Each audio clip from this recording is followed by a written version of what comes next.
Right, so I don't know, that's never happened before, but I hope. Let me take a look. Right, okay, so. Yeah, I mean, there's been locusts attacking all over the world. There's been. Mufti Saab, fix it please, you're not live on.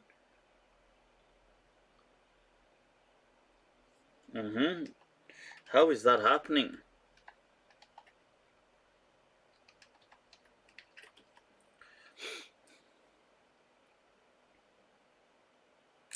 Right, so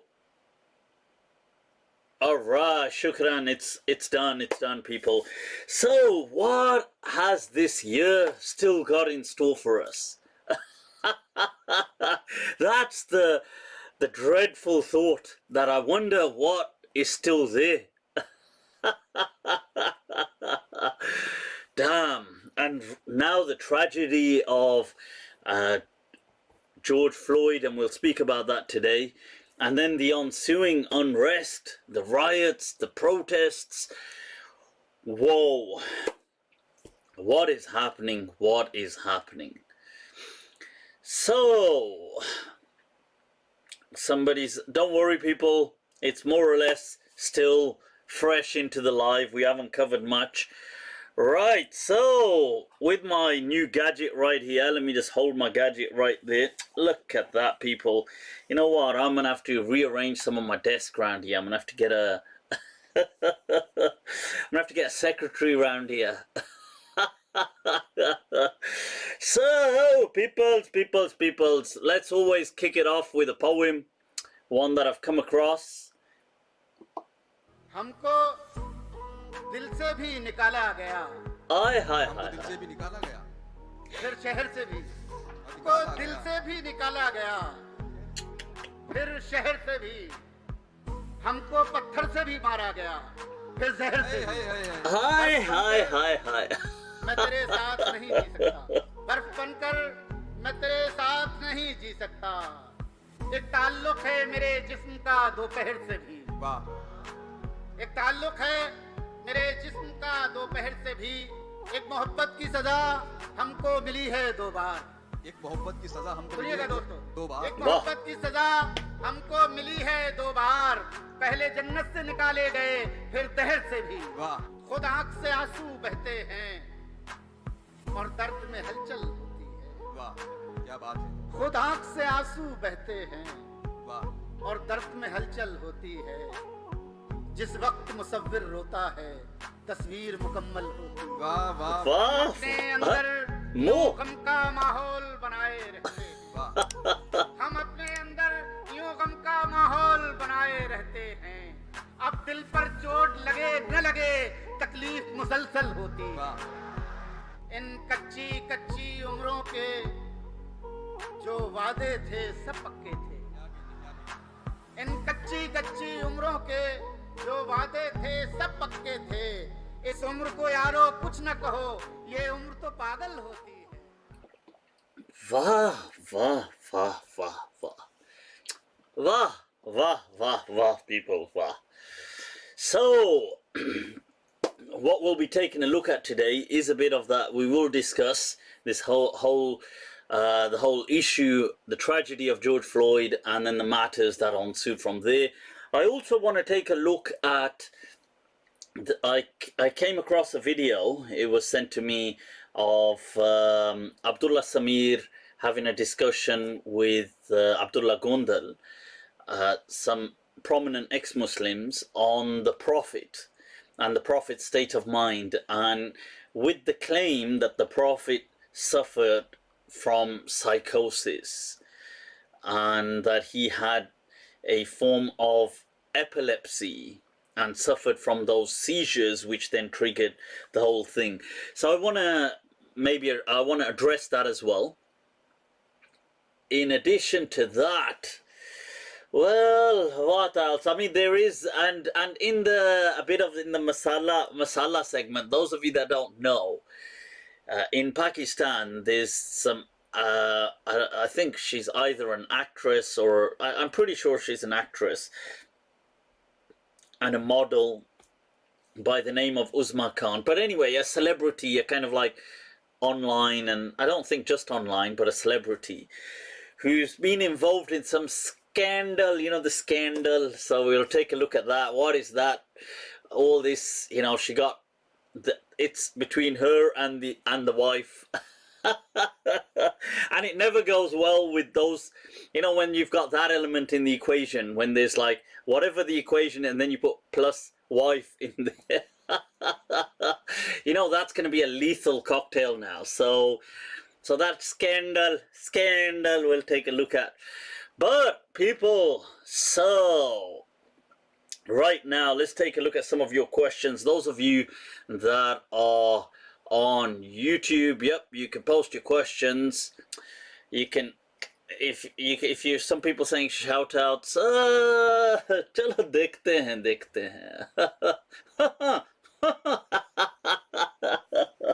Well, you can send super chats and then I'll respond to super chats. Chalo, ye bhi chalta hai, ye bhi theek hai. So what is bothering me, gente? What is going on? Somebody said Abdullah Gondal, aka Jalaluddin Tabari. No, I think, mind you, Tabari did some serious. Tabari is who I call aka Tiberius. You know, those lethal Roman emperors, Tiberius. Always. So, yeah, that's Tabari for us. He did a hell of a lot of damage.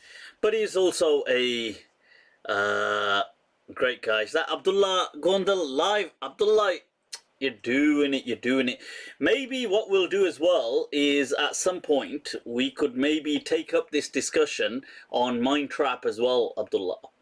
So we could, because I understand that right now you've made a video, obviously a very lengthy video. My response won't be as lengthy here, but when I do respond to it, you won't have the opportunity here to respond. So maybe what we can do, I'm resuming my Mind Traps, so maybe in the coming couple of weeks we could kind of set this up and kind of have a live discussion on that as well. Right, so what is going on, people? What is going on? Mufti Abu Layth comment on many Muslim scholars are claiming silence is not compliance. Good in Islam when being asked to raise their voices on Black Lives Matter. What is your view? Yeah, I'm going to speak all about that, Black Lives Matter and the whole thing. Right, let's first of all take some questions. Windmill boxing team is giving salam. You're doing it, Windmill. You're doing it. That's it. Get that hook. Parry. That's it. Right, so I'm referring to the life of innocent loss compared to what the meaningless during of Uzma. I don't even know what that means. Ghulam. I think I'm still at this time too sober to understand what you're I'm still too sober. It's still, as Firak Gorakhpuri Sahab said, that हंसते खेलते मैं खाने में आए थे फिराक जब शराब पी चुके तो संजीदा हो गए. This is the other way still. All right, Ra, it's rather the Pharaoh is back. Will you ever reconsider your views on miracles? You see, I'm always in a state of my learning remains a constant state of becoming. I don't know if that makes any sense. Does that make sense? I'm always learning, and so my views may change on certain matters, but I don't see it changing in that way. I see certain things being explained. I am much more intrigued recently by the whole, and I'll speak a bit about that in my reply to Abdullah Gondal's claim of the epilepsy, so of the Prophet. So my views have become so much more intrigued by this realm of consciousness and all of this. So in some ways, I have become more open to the kind of to the mysterious, but not in the sense that, you see, in this kind of sense that people are just saying, well, you know, people are just floating on air and people are just flying now just like that, or, you know, you're chopping somebody's head off but it's just bouncing back on. I mean, this kind of stuff just does not happen in the real world, in the physical world. So I can't be I mean, I can't really see myself, I mean, whether I do or not in the future, I can't see myself accepting things like that. Josh asks, Mufti Saab, can I be a Shia and Sunni at the same time? Right, let me answer that. Azarati, you're doing it, people, you're doing it. Right, so, yep, that's it.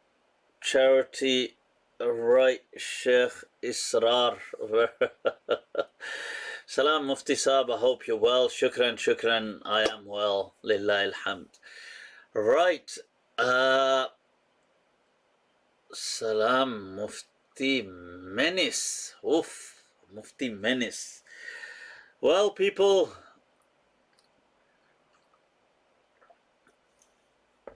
right, so, un momento, you know, I did figure a trick for these people.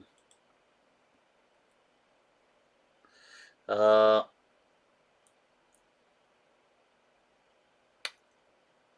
had, oh, come on, where is it? All right, Billy, you're doing it. Billy sending some 50 stars right there. You're doing it. People, what am I saying? I can't be sharing any other discussions, but Billy is a legend, people, and a man with a van. So just in case many of you during this upheaval and social unrest need a van to get rid of some of those goods, Billy on Facebook, that's your man right there. So call him, he'll turn up, man with a van. Right, so let's take some questions, people. Let's take some questions. What, there's something interesting, you know, interesting from Carlos. Alright, you're doing it. Alright, from Portugal, you're doing it. Right, speak about al-wala wal-bara. Now,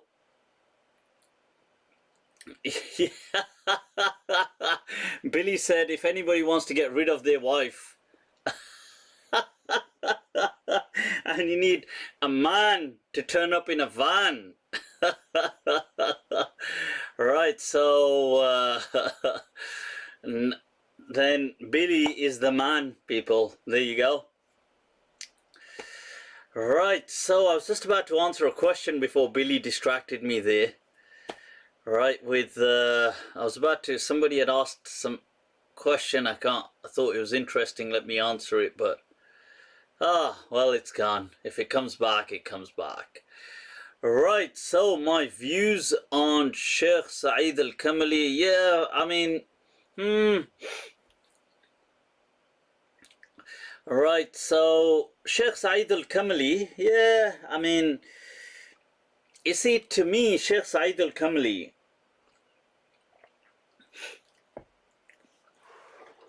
I don't really rate him much on his Maliki fiqh, because I could be wrong on this, but I don't think he's all that really in Maliki fiqh. In fact, I wouldn't be surprised if his knowledge of Maliki fiqh is actually very limited. But he's more a kind of, like, he's a, you know, he's like a preacher. He's somebody who is very good at telling stories. I don't mean that in a pejorative sense. I mean actually as in he'll, literary kind of narratives. He'll be describing stories of people. He's memorized poems. He's good like that. He's very good like that. Giving a kind of linguistic backdrop to things. That is all. I think I rate him in these things. But in terms of his actual Maliki fiqh, I don't think he's very, I don't think he's learned in Maliki fiqh to any, significant level, let alone a remarkable level. I don't even think his learning is, unless in the last few years maybe, or last 1-2 years, he's really kind of cranked that up.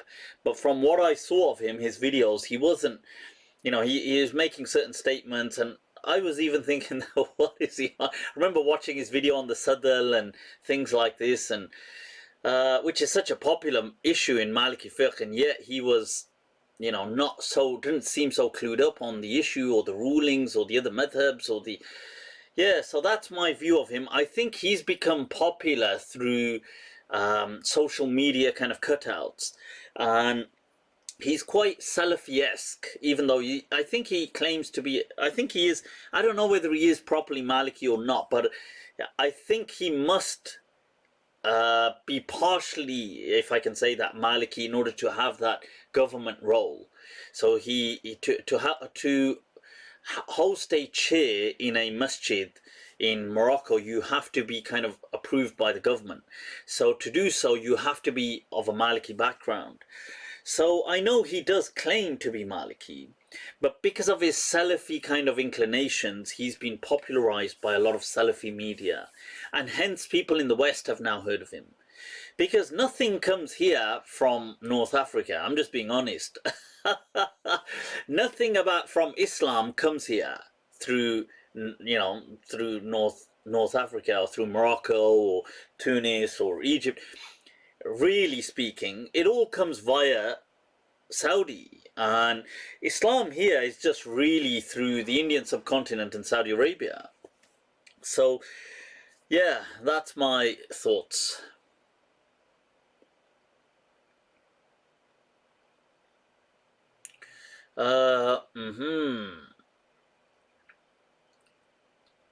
Somebody said, when's Mind Trap coming on next? This week, people, you should have Mind Trap, should be on this week. Right, maybe tomorrow. I've got an amazing physicist lined up. We've got to have a chat, but if all goes well, we may go live tomorrow, Tuesday night. Dr. Mir, an amazing, outstanding, groundbreaking physicist. That'll be very fascinating. Daniel Ramirez, orale, you're doing it. In regards to quantum mechanics and the many world interpretation, has God created exact copies of every soul, put them into their universe, or is every being created uniquely? This is going to be a fascinating discussion, this with Dr. Mir, because I briefly was in communication with him today, and we were speaking about multiverses or parallel universes, and that's interesting. And so, I don't know how does this work? Multiverses or parallel universes, and then people in there, how do they work? And are they individual beings? Are we in our own selves, like you, me, everyone here on earth? Are we simply avatars for consciousness, for our consciousness, which is the ruh? So that consciousness, when it's in, that which is in me, is providing a unique experience, because obviously it's then the consciousness but with my world perspective. So is it like a kind of and there's obviously feedback as well, so I don't know. That's an interesting one. because so for example, let me give you an example. The way I would let's say I'm playing a computer game. Now in this game I am a character and I'm playing that character, but really it's me playing the character. So am I in this allegory the ruh, and the character in the game is then me. If that makes sense. The distinguishing between I versus me. People are like, acha acha acha, humka wo samjhe hain ka? They're like, has he smoked some crack? Right, so right, Takeshi, you're doing it. Right, so Josh, Anthony, what's up with spamming the questions? Right, so what's your view on the SSA? I'm not sure what the SSA is. What is the SSA? I'm not sure what we're talking about there. Are we talking about the... I don't know. I don't want to just start guessing. Because there'll be several things when I'm thinking SSA, and then it'll be like, Toba, Toba, Toba. What is Mufti Saab on about?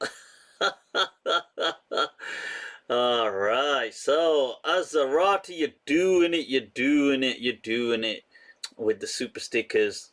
That's what's... super chats. Stickers are the Facebook super stickers. Right, so Azarati says, and can a dream be an access to those universes? Exactly.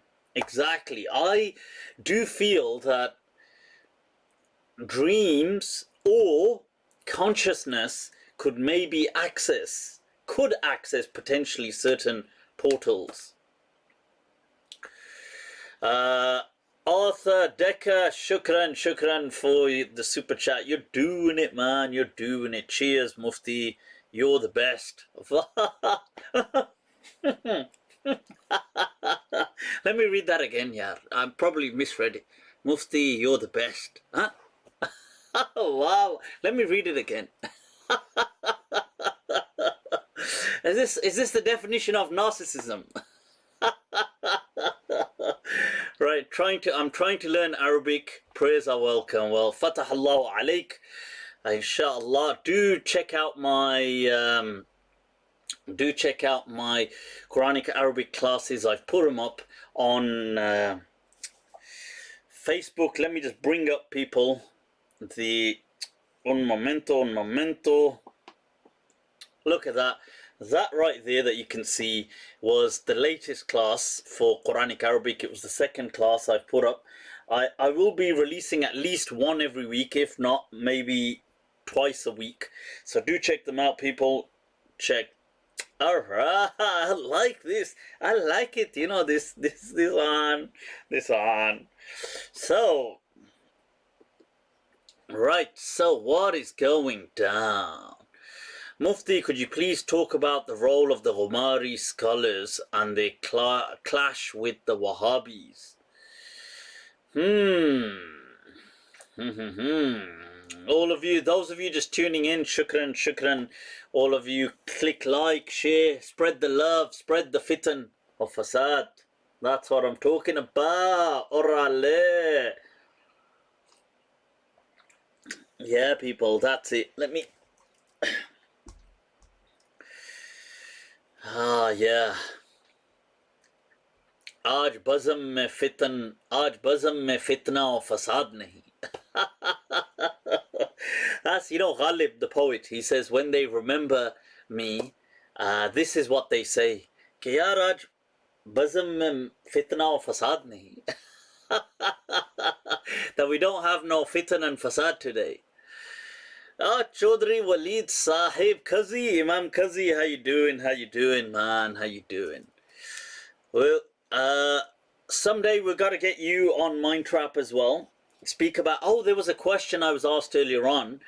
And I suppose we could someday maybe speak about that. Why are you spreading fasad, Mufti yaar? Karna padta hai yaar, karna padta hai. Que lo que is. Alright, question. Nadeem, you're doing it. You're doing it.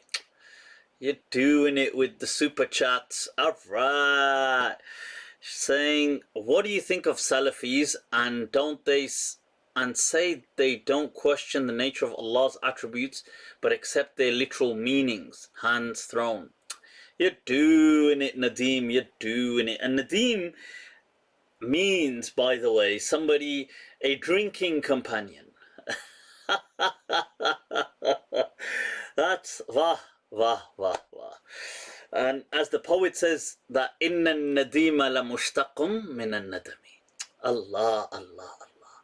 That indeed, he says that the nadim, the drinking companion, is derived, the word is derived from the word nadam, which means kind of remorse and regret. That, how does it begin? He says, وَحْذِرْ لِسَانَكَ مِنْ قَوْلٍ.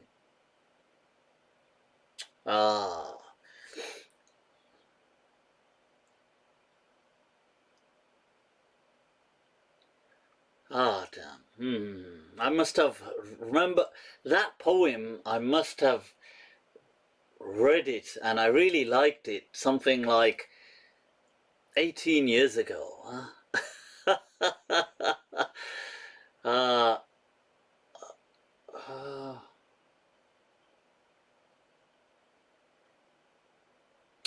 Anyway, it slipped my mind. But it was a very fascinating poem about friendship and about speaking the truth and things like that. But anyway, let's move on. The question Nadeem had asked is, what do I think that Salafis that say they don't question the nature of Allah but accept their literal meaning? You know, this thing about questioning Allah's nature, you see, you have to remember, Allah never said that I have these things like that. Allah has mentioned certain words as they are used in language. This is simply literary appropriation.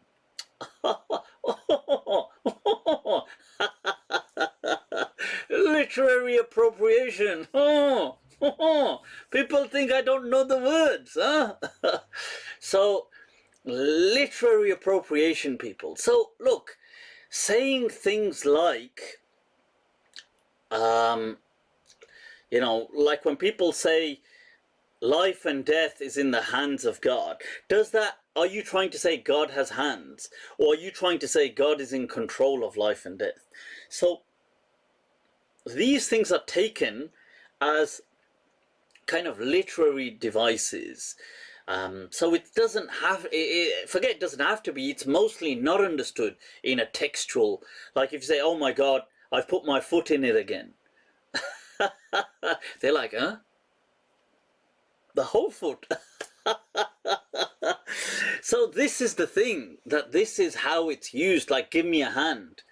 Doesn't mean literally to give a hand. But so when Allah says Ar-Rahmanu ala al-arsh istawa, that you see, to have presided over the throne means to have established his dominion.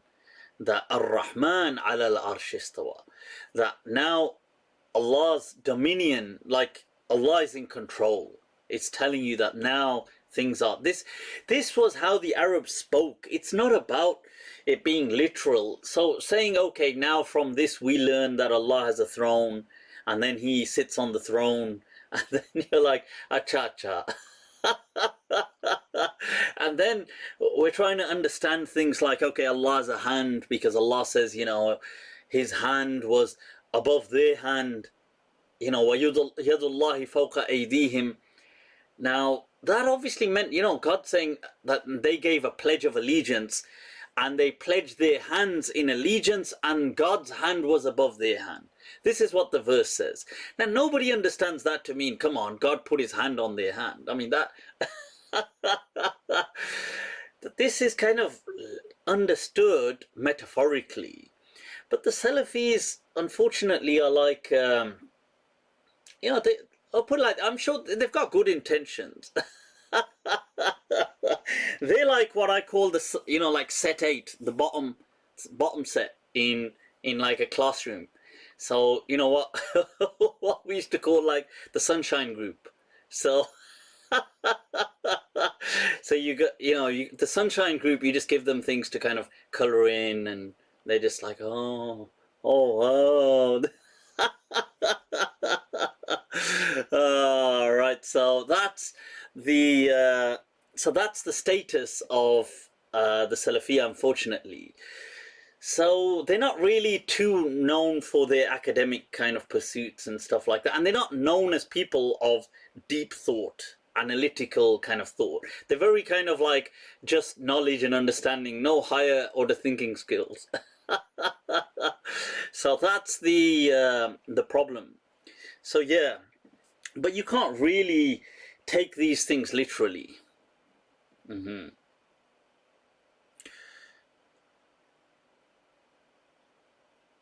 Right, somebody asked a question about Imam Suhaib Webb. I'm just trying to read it.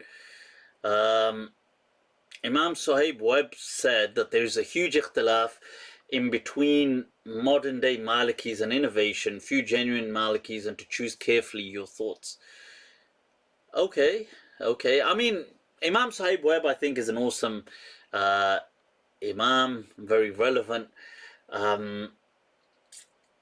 And the fact that, I would agree with that position, that, you see, the Malikiya traditionally denounced all innovations.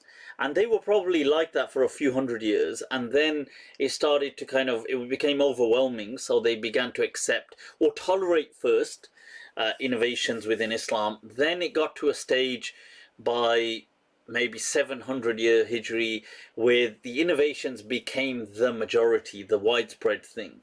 So after the 700s, probably that era, majority of scholars worldwide saw innovations as the norm. So including Malikis, they kind of switched. There were still a few that spoke against them, Tajuddin al-Fakihani and other people did still, Imam al-Shatibi and other people, but they became an extreme minority. So there were always some people that took that classical kind of ground, but they were a minority. All right, so yep. So I guess Imam Suhaib Webb is right on that, if that's what I understood the question correctly. So where do you stand on innovations? Personally, I don't. I stick with Imam Malik's view. I don't accept innovations in Islam. But that said, I won't. If people want to accept them, I'm not harsh against them or anything like that. But personally, I don't kind of accept it. Right, so what do you think, Mufti? Ya Abu, it's supposed to be Ya Abba. When you put the Ya article, then it becomes, this is harfun nida, so the munada is always mansub. Basic Arabic, you know this one. So Ya Abba Layth. Ya Abba. You're like, huh? Abba ji. Aisa Abba kahan se labba? So, Abu Layth, what do you think of Salafi publications and the likes of Abu Khadija from Birmingham, Alam Rock? I haven't met Abu Khadija in years. I saw him once years ago, before the days of Mufti Abu Layth, when I was just a student. And I went to some private class he was hosting, and that's it really. I think I maybe went to maybe 1 or 2 at most. But yeah, I've never seen him since. So this is going back to like 1997 or 1998. Was it, or was it in, no, actually, I think I'd come back. I'm mistaken. I think it was, but it was around the maybe 99 or something. But it was that kind of time. Oh, admin are doing it. Ah, your admin. Oh, trollo, baaz aa jao. Troll on him. Oh, tova. So, what's going on, people? What's going on? Would love to see you debate against a Wahhabi. Okay, set it up. I'm right here, people. If they will accept my challenge, I tell you what, ask them that I'm prepared to. How about jinn possession? Or the attributes of God? Ask a Salafi, would he, but he has to be a scholar, not just like one of these roadmen Salafi. What's the point of debating a Jahil?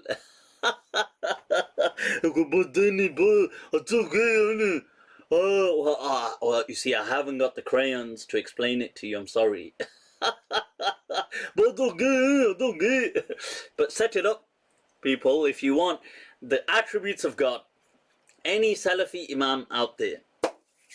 This one too much. Right, so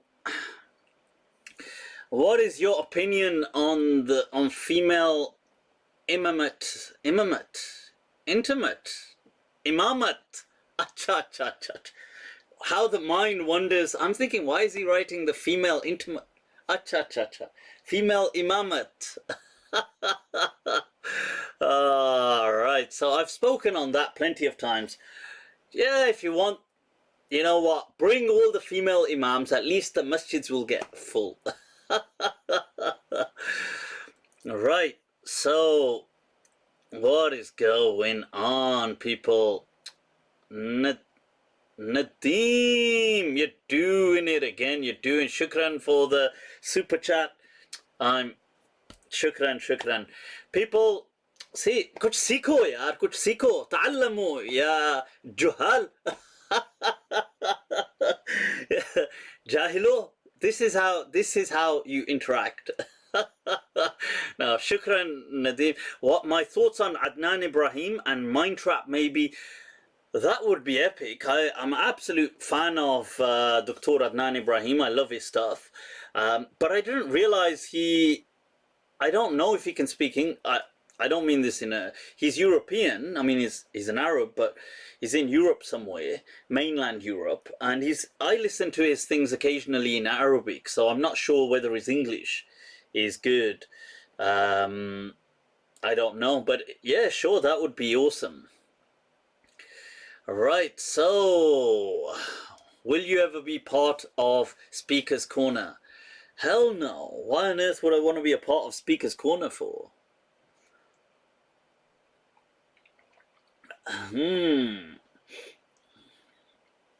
What by the Shia? Is it true that the grave of Umar ibn Abdul Aziz was destroyed by the Shia recently? Okay, I have not heard of that. Somebody just said, look, they're just telling me what.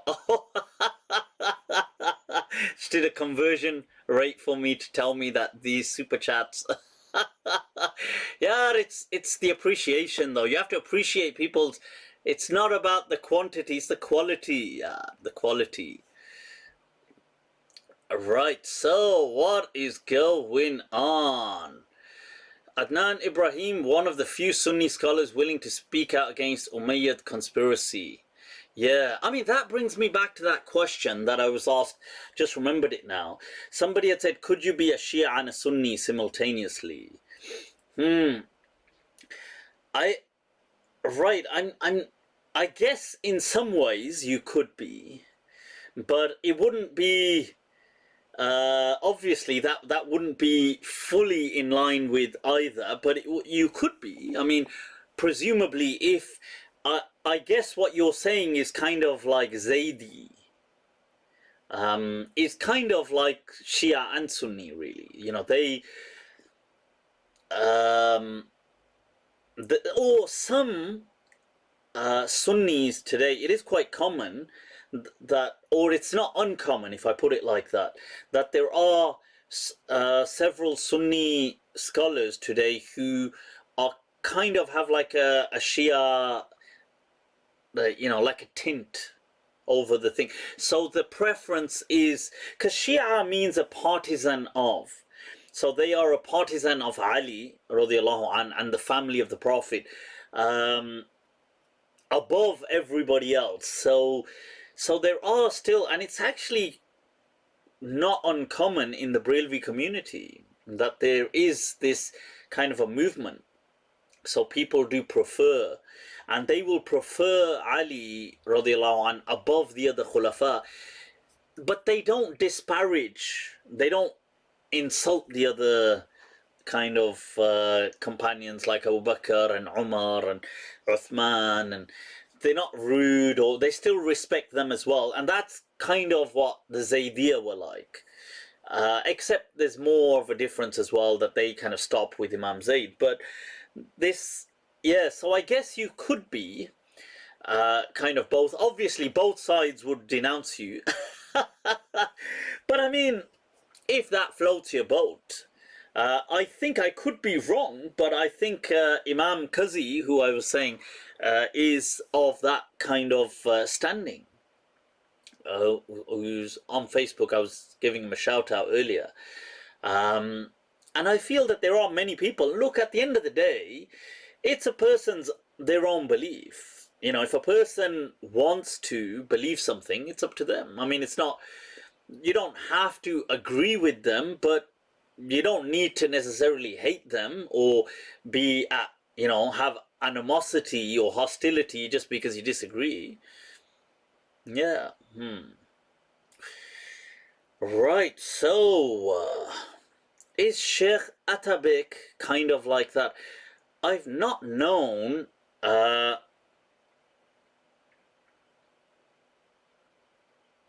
Alright, somebody said Mufti is an amazing guitarist.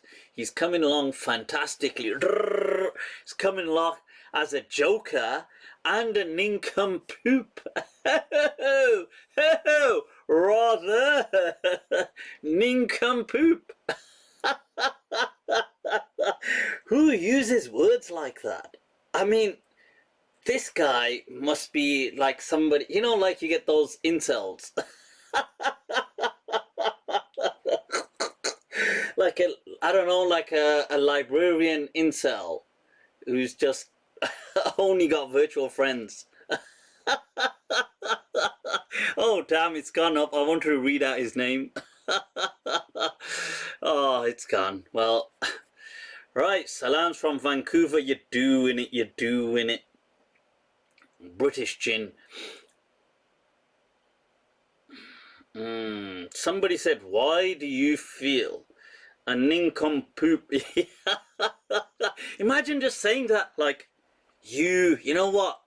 F this, F that, and they're like, F you. Somebody's like, yeah, you nincompoop. There's like a system malfunction that people are like, oh, what is, oh, how do I come back to that? What how do you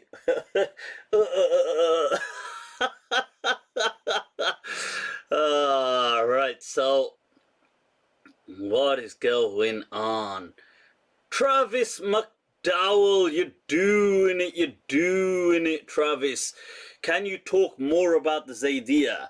Travis, I will do. What I'll do is I'll get I'll dedicate one of the I'll try next week a whole section to the differences and how the Zaydi school kind of splits off. But in brief, they are a group that refused to disparage Imam Zayd. He refused to disparage the companions of the Prophet, especially Abu Bakr and Umar, and they declared an open love for the caliphs. So they were disowned by the rest of the Shia. They still kept their position on the kind of allegiance to Ali. So it's the best possible thing that I could see as something in between, a middle ground between Sunnis and Shia, is possibly the Zaydis. So they are, this, in my understanding, if somebody was a Zaydi, can just really be a Sunni. There's no, it's not, these are just technical names that people have given. Yeah, so,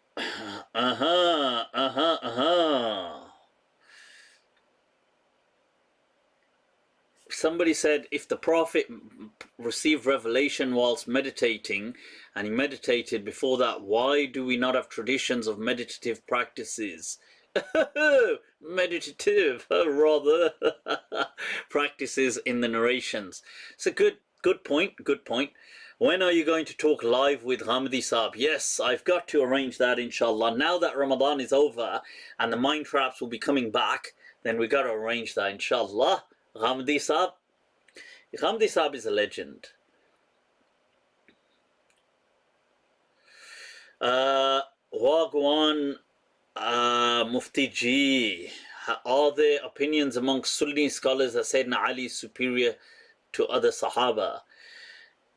I think there are, but the problem would have been is they would have then just been brought, like they would have been kind of cordoned off as just Shia, but maybe they weren't Shia, but they were just Alawi, as in they just preferred Sayyidina Ali above the others. So it's interesting that Abu Bakr ibn Arabi in his, I think it's in his Awasim min al-Qawasim, but he writes at the beginning about people who've preferred different companions, and some have, like, one could argue that the majority, the standardized version of Sunni Islam is Bakri, in the sense that it prefers Abu Bakr above all. Now, he mentioned that some of his teachers were Umari, in the sense that Tartushi was one, Sheikh Tartushi. So he quotes his name, saying that Sheikh Abu Bakr Tartushi, the legendary Maliki, is somebody who preferred Sayyidina Umar above all of the companions. Now, like that, there must have been Alawi people, but because Alawi also happened to be an entire movement, if you professed the preference of Ali, you would automatically just become part of that group, or you'd be lumped with them, whether you are with them or not. So yeah, so I don't know if it would be possible to find names without just allegations that they were just outright Shia. So, yeah. Windmill boxing team, you're doing it with the super chats, people. Mufti Saab, we got you on the VIP list for when lockdown is over. We're going to take you on the pads with one of our trainers, ready to rumble. All right. Bob and weave, bob and weave. All right. When this lockdown is over, huh? When is it over? Is the question. So, somebody said, I normally listen to you to fall asleep, but your laugh is so irritating and disturbing. Wah, wah, wah. Right, so can you laugh a little quieter? Thank you. Well, see, this is you see, this is still a form of acceptance, huh? Oh, somebody had said, Mufti, would you say you're a Mu'tazili? Of course I'm not a Mu'tazili, god damn it. Mu'tazila were extremists. They were people who considered other people to be kuffar, just because, or non-Muslims, not kuffar, but non-Muslims if they committed major sins. Omar has asked, what are my views on Khalid Abul Fadl? I think he's absolutely amazing. I haven't heard enough of his things as I ought to, why lie? But it's, you see, sometimes my problem is I need to be kind of engaged all the time, and I can kind of find myself a bit disengaged if, and because Sheikh Khalid Abul Fadl, who is now obviously of some age, and I'm sure due to health concerns, he speaks a bit quietly, and it's a bit kind of monotonous, so it becomes for me sometimes a bit difficult to keep up with. So, but I have heard several of his speeches, and it's amazing. He is of this thought, you know, he's of this kind of wavelength of enlightened thought. He's an enlightened scholar, absolutely. Muhammad Ali, you're doing it with the super. See, people trying to be. This is super with the super chat. Why exactly did Imam Malik not pray at the mosque? You see, this is what people.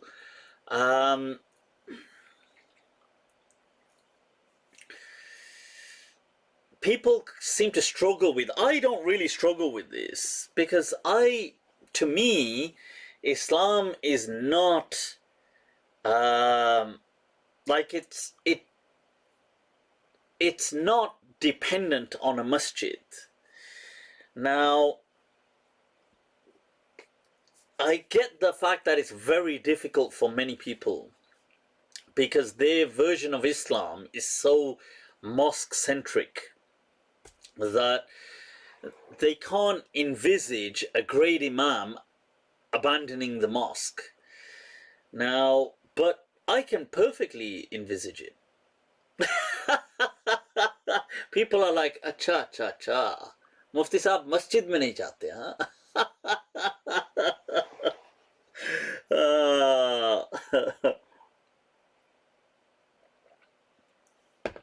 What the poet says that मस्जिद से मैं खाने तक पाए गए हैं नक्शे पा या रिंद गया होगा या शेख गया होगा. He says, you see, from the masjid to the tavern, people, the tavern, the mekhana, the pub. He says you can see a trail of footprints. Either the rind, the alcoholic, went to the masjid, or the sheikh went to the tavern. Masjid se मैं खाने तक पाए गए हैं नक्शे पा या रिंद गया होगा या शेख गया होगा. Wow. Right. Nadeem, doing it. Could you make a video about Mu'tazila philosophy, not just the takfiri aspects? Of course. Nadeem is from Argentina. All right, Viva Argentina. That's so. Yes, of course. I mean, I will cover the Mu'tazila generally are their theology is rooted in the 5 principles known as Al-Usul al-Khamsa. And I have a book here actually by Qadi Abdul Jabbar, who then kind of elaborates, expands on that. So some of the principles are fine. Their first one is the one I mentioned about the takfir. That is their first asl, the first foundation that they lay. The second, then they go into some of the things I feel that they are saying absolutely make sense. But the problem is, you see, I'll tell you the problem. The problem is people don't want to deal with your arguments. So what they do is they want to just pigeonhole you as a Mu'tazili so they don't have to deal with you. So people will say, oh, you agree with this point of the Mu'tazila? Oh, we knew you're Mu'tazila then. So, people, it's okay. He's a Mu'tazila. You don't need to answer. You don't need to deal with his issues. He's a different sect. And what they're trying to do is kill the dialogue. They're trying to kill the debate and silence it by using these labels. So this is why I find it quite redundant, because it does not mean that just because you agree with the principle of, let's say, of what the Mu'tazila kind of pride themselves on, if you agree with some principles of this, it does not make you a Mu'tazili. Just as you could agree on the principle that we should love the family of the Prophet, it doesn't automatically make you a Shia by saying we should love the family of the Prophet. So you see, groups and sects have certain scholars, they have, it's like a club. What makes you a part of a club? it's an allegiance, it's a kind of tradition, it's a kind of this kind of like trail of almost knowledge, kind of, it's like a hereditary process of knowledge that you are taking through those people. Now that's why I don't really honor those points much when people say, oh, but don't you, you would agree with some points that they agree with. And I would be like, well, that's besides the point. Because I'm sure I agree with some points that Shia believe with. I'm sure I agree with some points that certain people, even the Khawarij believed in many points that we believe in. Yeah, like just by believing, sharing certain points with people does not make you them. So that's an important aspect, because people, they're just dying to say that, oh, this person belongs to this sect, so ignore him. Right, so Koi mil gaya jadoo. Wah, wah, wah, wah. I am an ultra Salafi Ahl Sunnah wal Jama'ah. Sure, I'm sure you are, Peoples. Right, okay, I tell you what, let's move on to, before anything, I didn't do a poem today. I wanted to do it, but we'll come back to the poem. Serious talk first. Serious talk. Let's take a look at, somebody's asked about the 6 days of Shawwal. I'll come to that. Let's speak about this very serious issue. Please make dua for my disabled cousin. May Allah grant him a shifa if shifa is possible, or may Allah at least grant him and his family ease. Ameen.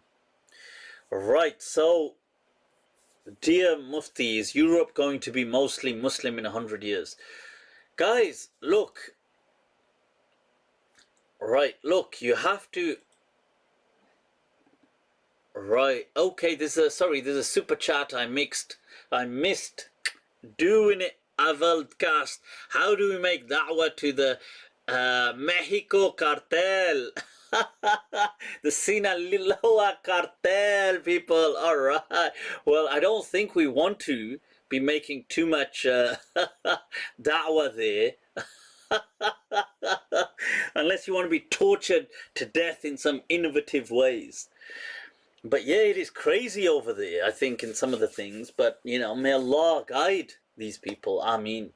And it's shocking. I was watching a documentary on Netflix a while back about how everything changed in Mexico in the last something like 15 years. How things have gone from there was some violence to a ridiculous kind of beyond imagination war zone. How how the things have really magnified horrifically. It's shocking. But yeah. Right, but Mexico is it is an awesome, I gotta visit these places, inshallah. You see, I did begin this year thinking, you know what, I'm gonna make a plan. This is what I have to do in this year. And the angels are like, acha. He's making some plans. Theek hai puttar. Right, they're like, orale mijo, orale. Right, so, Alright, I was about to answer a question.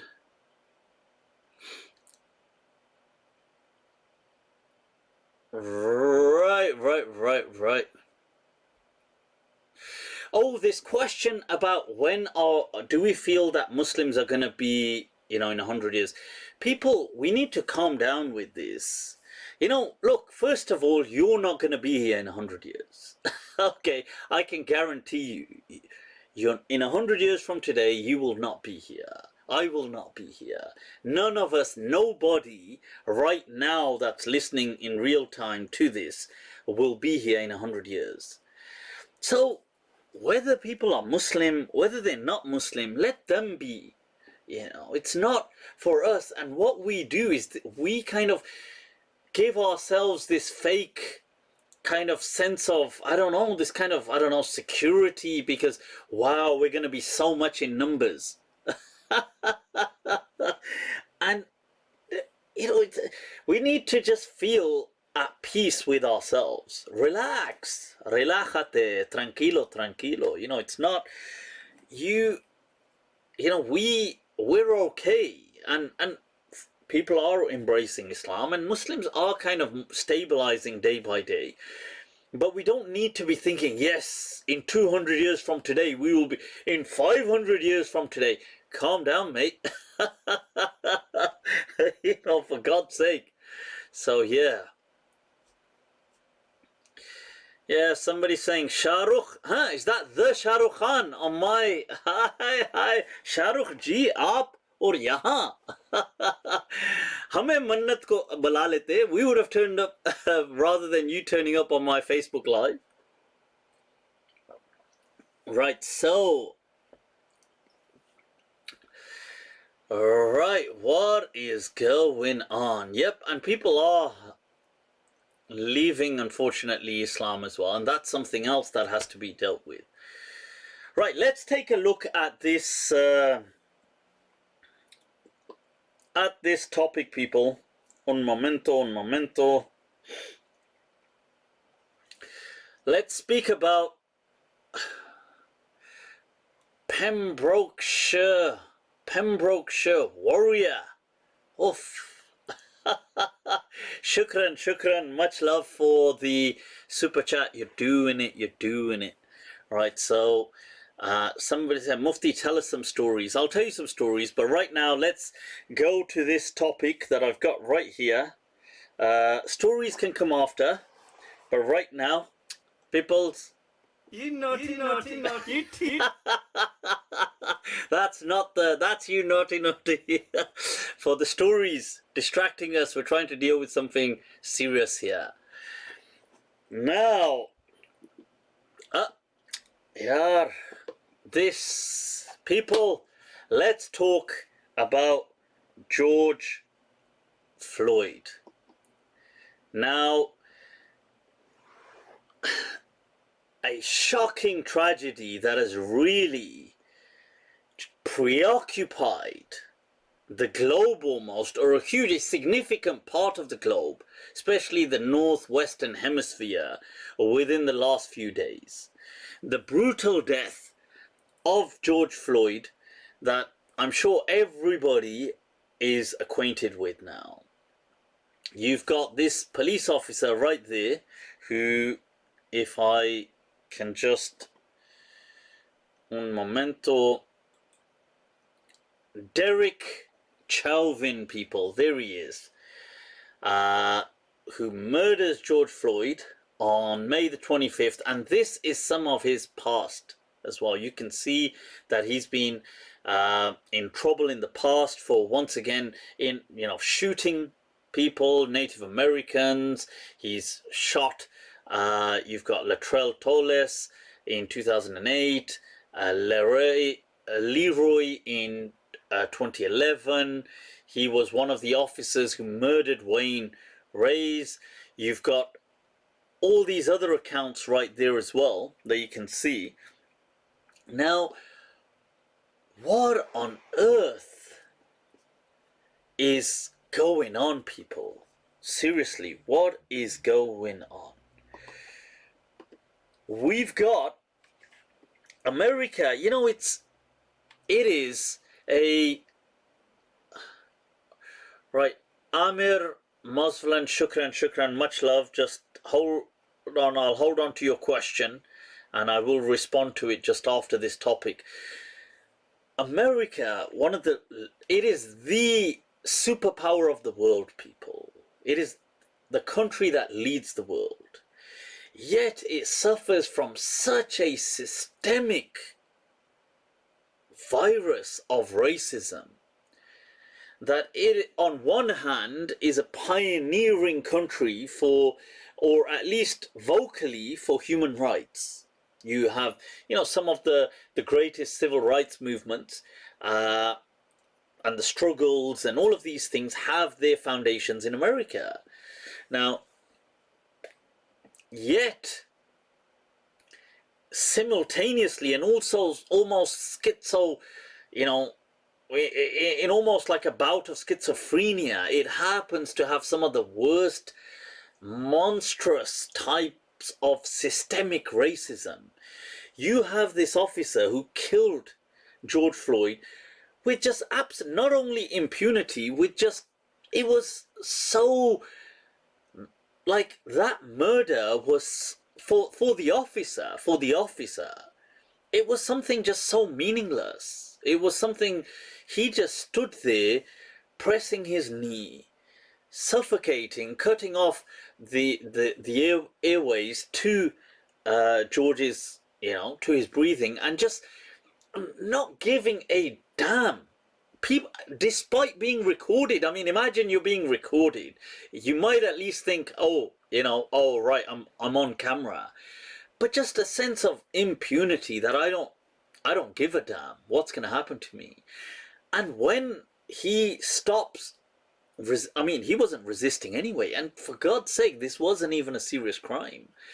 But when he stops moving, he stops speaking, you might at least then become alarmed. You might think, oh my God, what have I done? But no, he just carries on. It's just, he just like, I couldn't really give a damn. And the other officer doesn't care less either. And then they call a paramedic, and the way they kind of just toss his body on the stretcher and, you know, take it away. And now I am certain these officers in their wildest imaginations could not have envisaged the reaction that this would trigger. And now America, United States of America, is on fire, people. The whole thing has, you know, it's just been lit up. Now there is an outrage of almost, I would say, especially in the recent past, unprecedented proportions. Now, I feel part of that outrage may have been because people just had so much frustration because of COVID-19. And as hilarious as that may sound, but I feel that that may have been part of the factor that was building up so much frustration in people, this lockdown. And what happens is now something like this happens, and it triggers protests, and people just unleash, because people attach all emotions together. They don't just, you know, these things are not separated or demarcated in that way. Now the military, yep, the National Guards have moved in certain places. I feel that certain, you know, shops are being looted, shops are being burnt, and there are a lot of troublemakers as well out there that are doing this to further kind of instigate people against. What are my thoughts on all of this? Now, I first of all, with the whole of humanity, utterly condemn the systemic racism that exists in America, especially in their police force. And the reason why this is important is because the police force is a source of security for people. You know, it is the safety net for society. It's what you fall back on in distress, in, you know, up against crime, up against other things, in a state of alarm, in a state of insecurity, in that kind of social insecurity. Now, if this safety net itself is made of razors, this is cataclysmic. And that's what it must feel like for many ethnic minorities, and especially black people in America. Now, racism is quite, to some extent, it's prevalent right throughout the Western Hemisphere, right throughout Europe as well, in the UK too, but nothing like on the scale of America. I mean, it is just horrific, and I feel that my views on this are that it is about time that the services, that the authorities in America like they kind of wake up from this slumber. That look, what? Have some accountability, for God's sake. How can you have people? How can you turn a blind eye to people just murdering? That too, the goddamn security forces. I don't mean like, it's not people murdering people. It's the security forces. I mean, people don't even do that in almost, in several impoverished countries. There's usually a reason, an agenda. Maybe the cops are trying to rob someone and they kill them. But it doesn't work like this.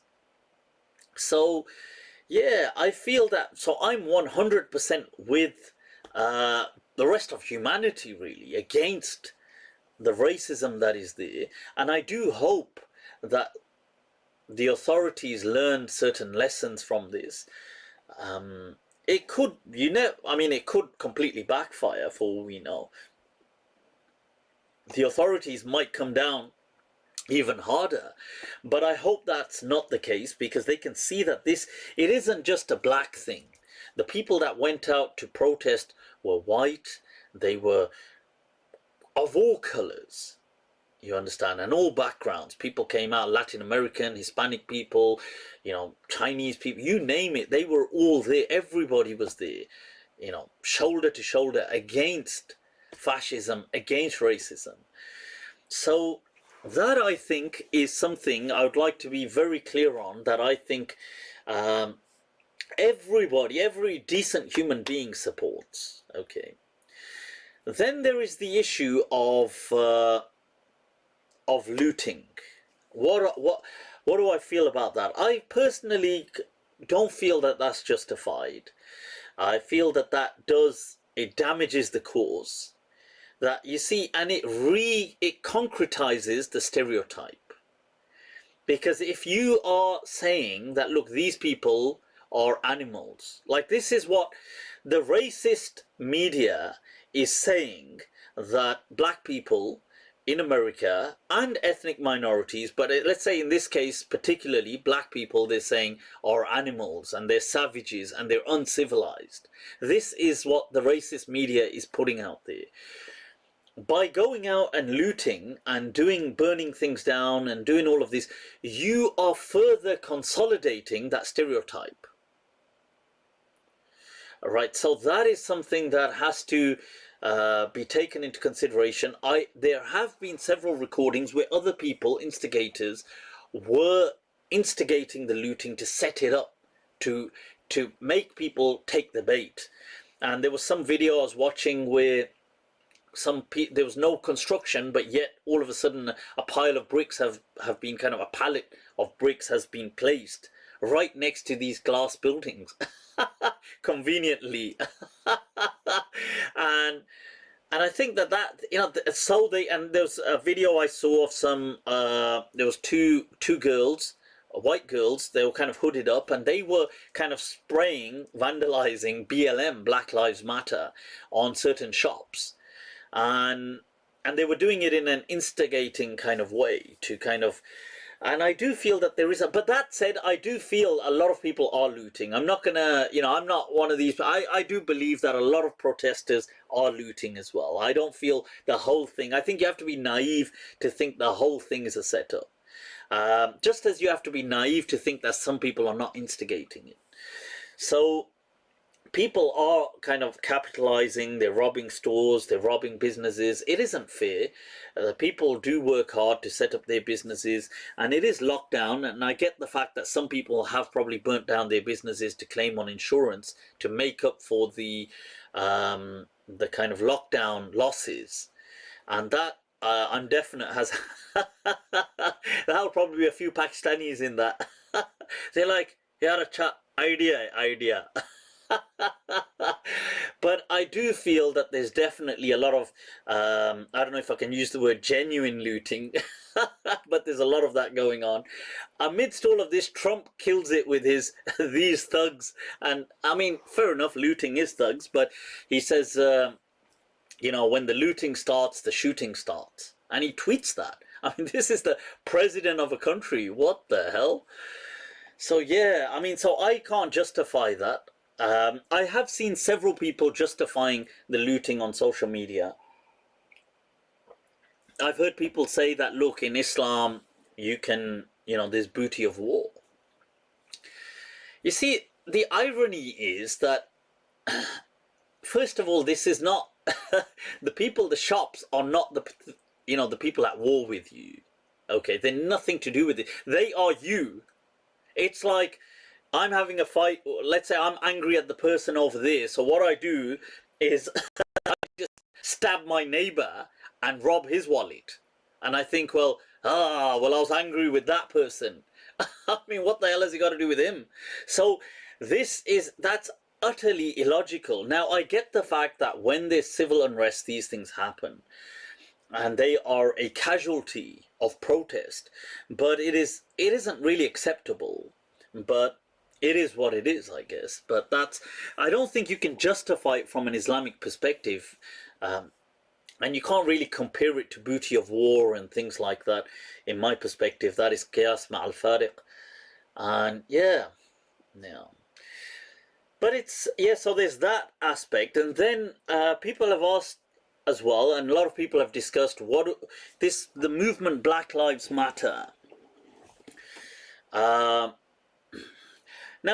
I feel that I have watched a few different discussions online by mainly by black representatives, black people who are against Black Lives Matter and black people who are pro Black Lives Matter and so I get that there is a kind of debate to that. How did that get out of focus there?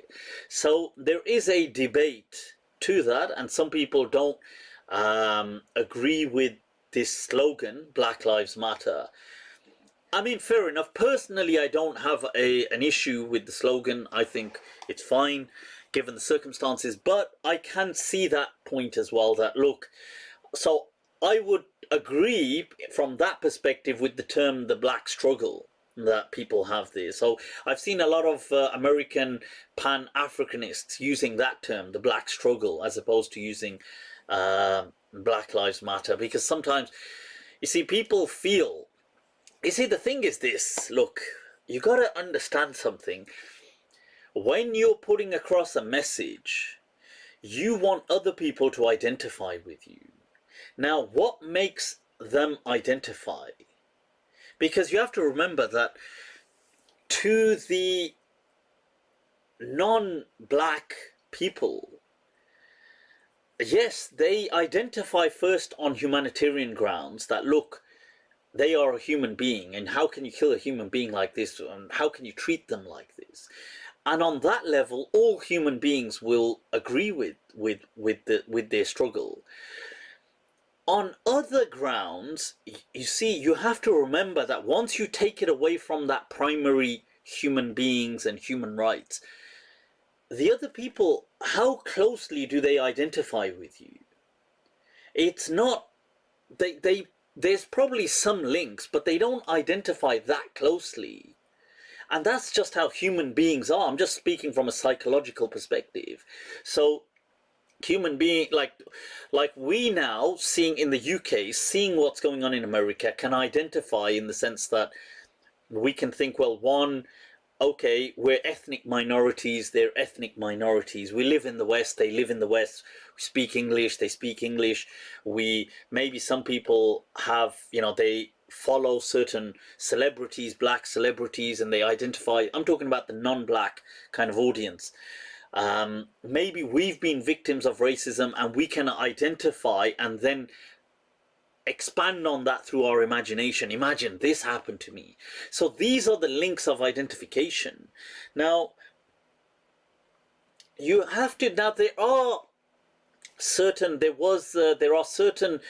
imams and other people who have raised, including black imams, who've raised the discussion of responsibility. And this comes to another point on this whole issue. That is, what is the message from the protests that follow on from George Floyd? One is obviously the humanitarian message. Everybody agrees with that. The systemic racism needs to stop. Everybody agrees with that. Then there's things like we need to empower a community message. You know, black people need to rise. They need to empower this kind of the black struggle agenda, which I think is absolutely fine. I think it's a noble agenda that they need to rise. They need to be established. They need to do these things. But on these, other people and themselves will raise certain questions that when I spoke to on the Mind Trap show, I had just Imam Luqman, who's a black imam from America, and we spoke. This was in Ramadan, but it was before the George Floyd thing. But we spoke briefly on Black Lives Matter, and he said, look, I don't support the Black Lives Matter. And he said, because if we're going to be honest, black people need to have responsibility for all the killings that black people do within their own kind of communities, because they significantly, most of the deaths within that community are caused by their own people. Now, I would say that is a very valuable point if you are trying to push the message of community empowerment, because you have to remember how other people see you. Now, that is something that you could say, well, these things are, people could say, well, they could raise some objections. One, that people do address the internal issues, but I would say that I don't know, obviously, but do they address it with the same kind of outrage? I would imagine not, because it's just become, to some extent, normalized. Now, I could be wrong on that, but that's one issue. The other issue, people could say, well, you can't really mention these things in the same context as the black struggle, because then it kind of does, it's like saying, it's like saying you're victim blaming. Now, I mean, but this, I don't know. I support people with the black struggle, but because I'm obviously not African American, I'm definitely not American. This isn't really that. I see this issue that's going on in America primarily an American issue. It's not like that in the UK. It's not like that in many other countries, even though racism is here, but it's nothing like that. And we don't get shot. We don't get killed for being ethnic minorities in this country. So I think, you see, when we look at all the messages coming out of this, there's the humanitarian message, which I 100% back. I back all the messages, but I feel that there are some discussions. I remember, I watched recently Imam Mark Manley, once again a black imam from America, who after the George Floyd thing put up a video. I watched some of his video on Instagram, where he spoke about that, look, the problem is that when these things happen, he said that there's two things. One is black people being killed by the cops or by white people, and then he said there's black people, the intra-killings, black on black violence, and he said that the latter is a taboo and we can't speak about it, and why not? And he kind of like, so I would say that I feel a lot of people do, even if they don't say it, but you see, to them, they do think that. Now, you could say, well, that's their problem in thinking it, and I would say fine, but simultaneously, if you're going to raise all these other things in one sentence, if you're going to raise things like, look, there's white privilege, white prejudice, white superiority, colonialism, white everything, and you're going to put everything white in one sentence and have like a whole responsibility, then there is a responsibility on all communities. It's like the Pakistanis in the UK have a notorious reputation. Now, if Pakistanis in the UK started, I'm just saying, if they were speaking on something sexual related and yet ignoring the grooming problem, because look, Pakistanis in the UK, by the overall, it's a tiny fraction of Pakistanis that have been involved in grooming gangs, but unquestionably it seems to be a bit of a Pakistani problem. It doesn't seem to be as found really in other communities the way it is in Pakistani communities. Now, we have to have some responsibility about what's going on here. Now, we're not a part of that, but we have to then be part of the condemnation process to that. Because otherwise, if we turn a blind eye to that, and then imagine a Pakistani girl now gets groomed by some white people, which is equally monstrously wrong. Now, we have an outrage on that, but then when Pakistani boys are doing this, we don't really, condemn this, or then to other communities who are non-Pakistani, they would definitely be thinking this, whether we like it or not. That's my thoughts on it. Somebody said, look, I'm a Pakistani, I don't know a single groomer.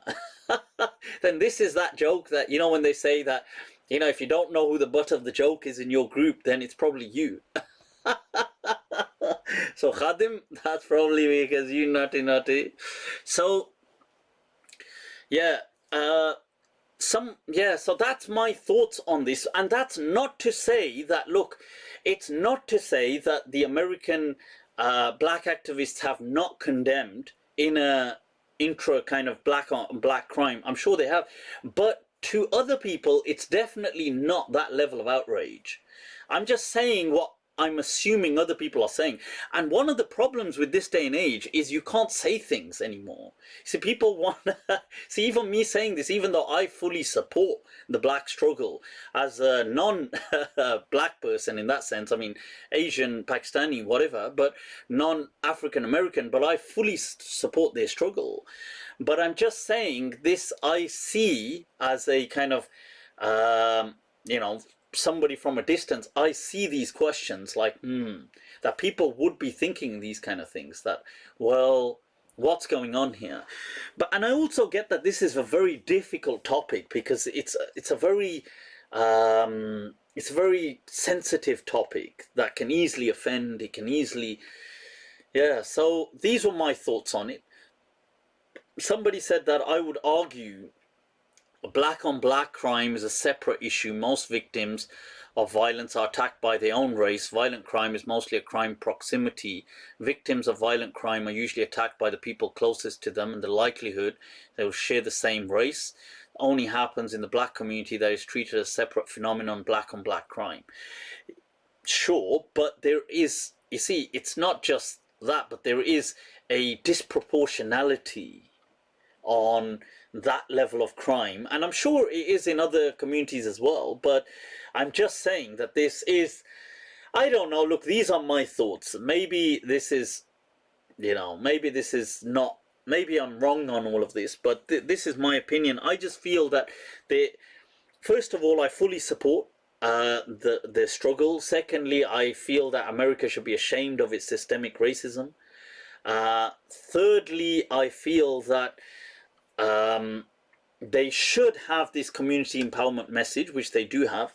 But fourthly, I feel that they should not be sensitive to become defensive on this question, because people do say that, look, you're having hundreds and hundreds of black people across America being killed every single day, and they're just being killed by gangs and things like this. Now, that doesn't, but so this is a question which I feel, and if it was Pakistanis, I would say the same thing. I wouldn't be like, oh, because it's Pakistanis, it's okay. I'm just being, just real, that's all. So, I don't know, maybe people disagree with that, but that's how I would feel. I would agree with that sentiment, that there is, on a separate issue, a whole sense of responsibility that needs to be carried on. And several black people have argued this, by the way. I was watching several YouTube things where several black people were saying that we need to stop this victimization mentality, to stop this, and just as with other people, because America does have also some of the most wealthiest black people in the world. Like it has huge opportunities as well simultaneously. All these rappers, all these celebrities, all these kind of people, these actors, many of them are black people, and they've been given that opportunity. Kanye West and all these people, I mean, people that would be billionaires in terms of their, their whole assets and everything. So it does provide opportunities as well. But I feel that, I don't know, you see, me saying these things will probably offend certain people, but I am with, don't shoot me, I'm with. So, yeah. I hope that provides some sense. What does the Maliki fiqh say on protests, revolts against the government? Yeah, I mean, I don't know what. I feel protests are fine and justified. The other thing wouldn't be justified, but I get the fact that sometimes people, that's going to happen. You know, you're going to get this kind of outrage. Okay, Tekashi 69 is a good example of somebody coming out of prison and then just, you know, raking #1 on the charts. Cool, people, let's move on. All right, so Billy goes, you've offended me, Mufti. Well, I mean, what to do. Mufti, I have a question. Can you please analyze and clarify the hadith of Ali ibn Abi Talib about him burning people alive? Amir, I don't believe that hadith is sahih. That hadith is Ikramah in it, who Imam Malik said was unacceptable. Right, so what is going on, people? Mufti, tell us some, can you explain the 6 days of Shawwal? Right, so this is an interesting question, that there is a hadith that man sama Ramadan, and after Ramadan, man sama sitta min Shawwal, فَكَأَنَّمَا صَامَ الدَّهْرَ كُلَّهُ, that whosoever fasts the 6 days of Ramadan, of Shawwal, sorry, is as though he has fasted an entire age. Now, the interesting thing is everybody accepts that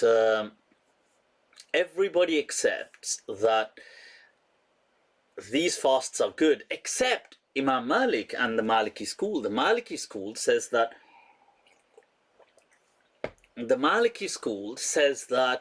the 6 days of fasting in Shawwal is not something that the community of Medina knew about as a practice from the Prophet, and he said that this is not from the Sunnah.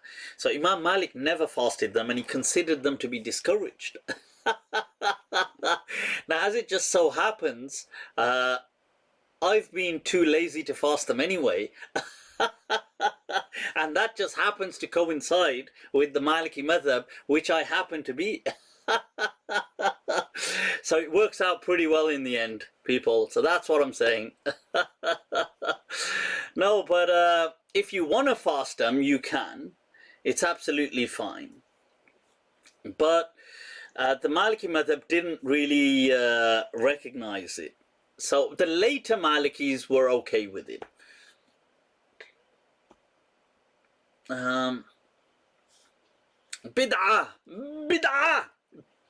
people, bid'ah. Billy, tell them, bid'ah. Now, you don't condemn other people doing it. They can do it if they want. Cool, people, what are we looking at? Bloody rationalists. All right, people, I did want to actually give you a quick all Sudanese should become Maliki. Sudanese are Maliki. Radar said, I did wanna, just un momento, if I, right, peoples, let me just, I did want to give you a quick a quick review on 2 perfumes that people have been asking, and then we'll move on to the other topic. Right, people, right. This is one I've come across recently, people. Joe Malone's Oud and Bergamot. What a fragrance. It is very fascinating, I have to say. See, Joe Malone really just kind of goes with certain essences, which are basically the title of the perfume. So that's how they'll kind of just do it. That is Joe Malone for you, you know. Pomegranate, noir. That's it. So that's what it's. So it's very in the title what exactly you're dealing with. Now, this people, this was actually inspired by a by the Middle Eastern kind of fragrances, and it dates back to 2010. So, and it's something, actually, why put it on there? Why not? Oh, wow. I've recently got this and I've become like a huge fan of it. It's not my number one, but it is definitely a daily go-to. It's very kind of fresh, citrusy, but kind of soft at the same time. A very pleasant pleasant fragrance. The notes in it are exactly what it's called. You've got oud and bergamot, but it's not that kind of strong oud, even though it's got that kind of oud wood in it. You smell straight away the bergamot and that kind of citrusy, orangey kind of smell coming straight out, but it's not overwhelming. And then it kind of gets infused with what is the oud wood, or the cedar wood, but it's not, because it's not a very strong oudi kind of thing at all. It's a very pleasant, the kind of thing that will remind you of, I don't know, like almost spring. This is spot on the weather for it. I'm telling you. Absolute. I mean, I would rate this like 8 out of 10. It's, like I said, it's got a very kind of a rich but soft.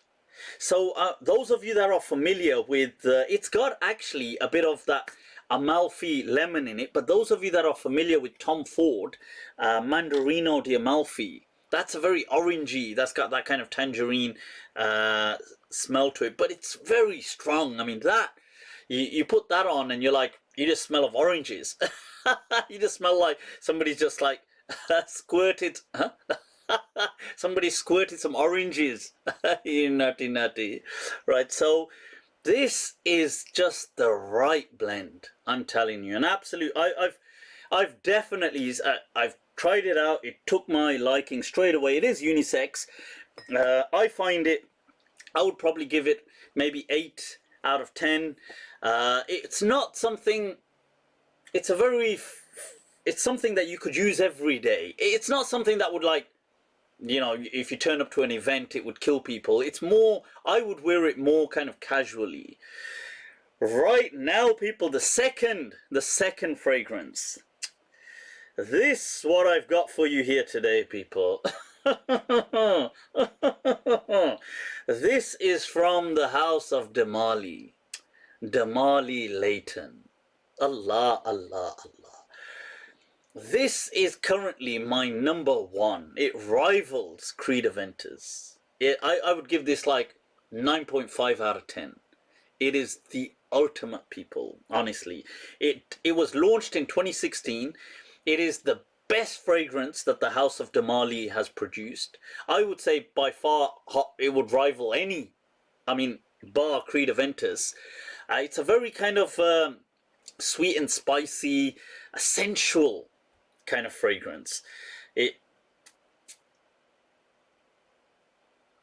straight away, it has a kind of like a what I would call a loud, soft, a presence to it. Vanilla. It has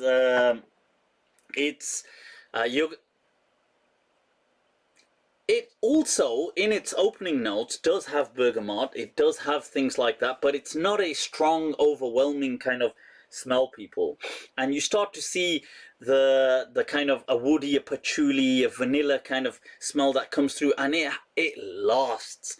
This fragrance, this slays, people. This is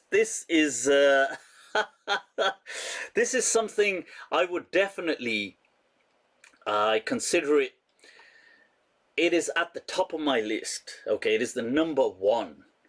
They do have, and I'll review that on a different day,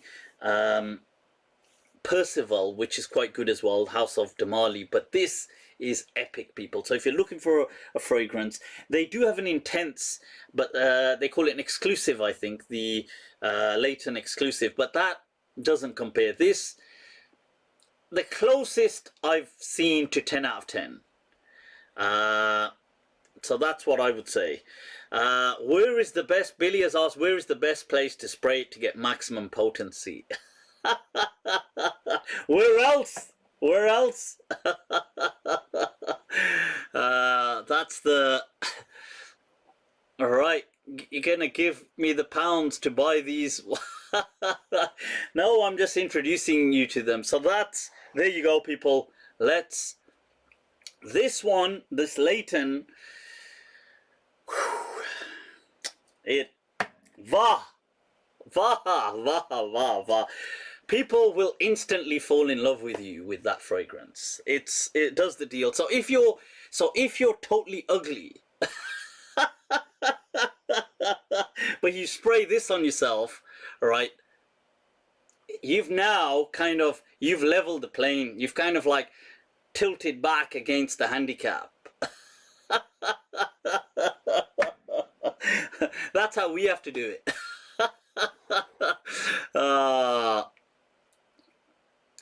You have a thing for what? This is my my boss watch, people, boss. All right, so let's move on, people. Let's move on.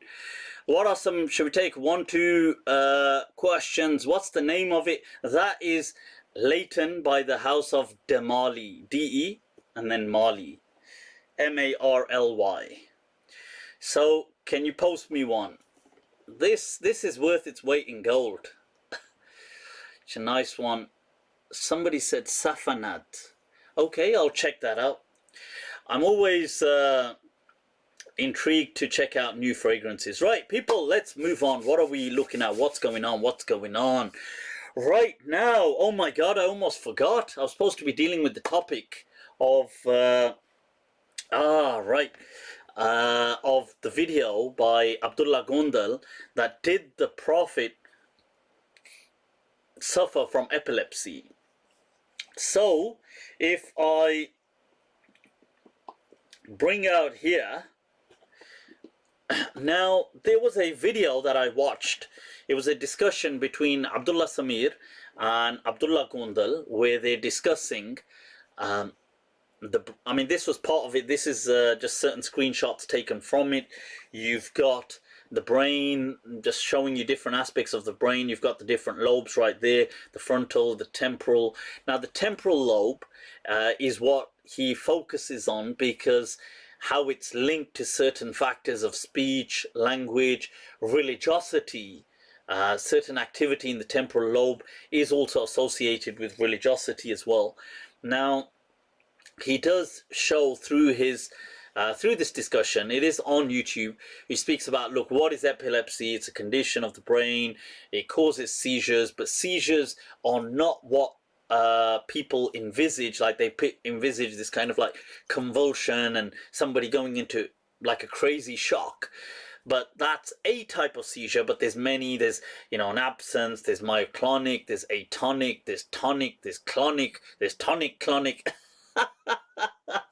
I'm gonna get a goddamn seizure just reading this stuff. I mean, couldn't they come up with some creative names?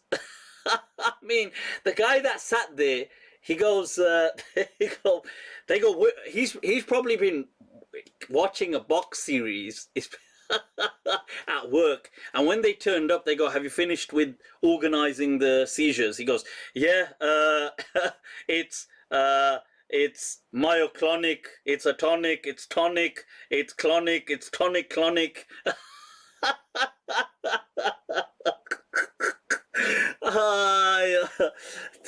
This is where they've hired one of the epileptic guys to do the assessment on epilepsy. So, so this video, this discussion, what it was, what Abdullah Gondal had argued was that first of all, his point was that seizures are not best understood as they're not best understood as these kind of the convulsions and things like that, although that is a type of seizure, but they can simply be going into an absence. They can be you know, like almost like a daze. It can be like lip smacking. It can be hearing certain sounds. It can be kind of frothing up at the mouth. It can be shaking. It can be severe convulsions.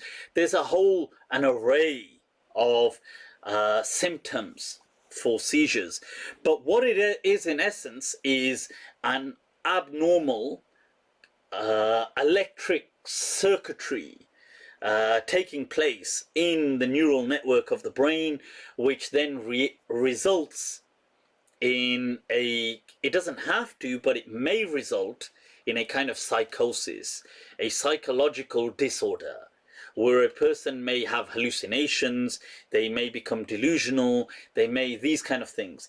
And sometimes, and what he also went on to highlight was that sometimes it makes people incredibly creative. There was a poet, he brings up a British poet who had difficulty reading because of his eyesight, but because of these seizures, he articulated some of the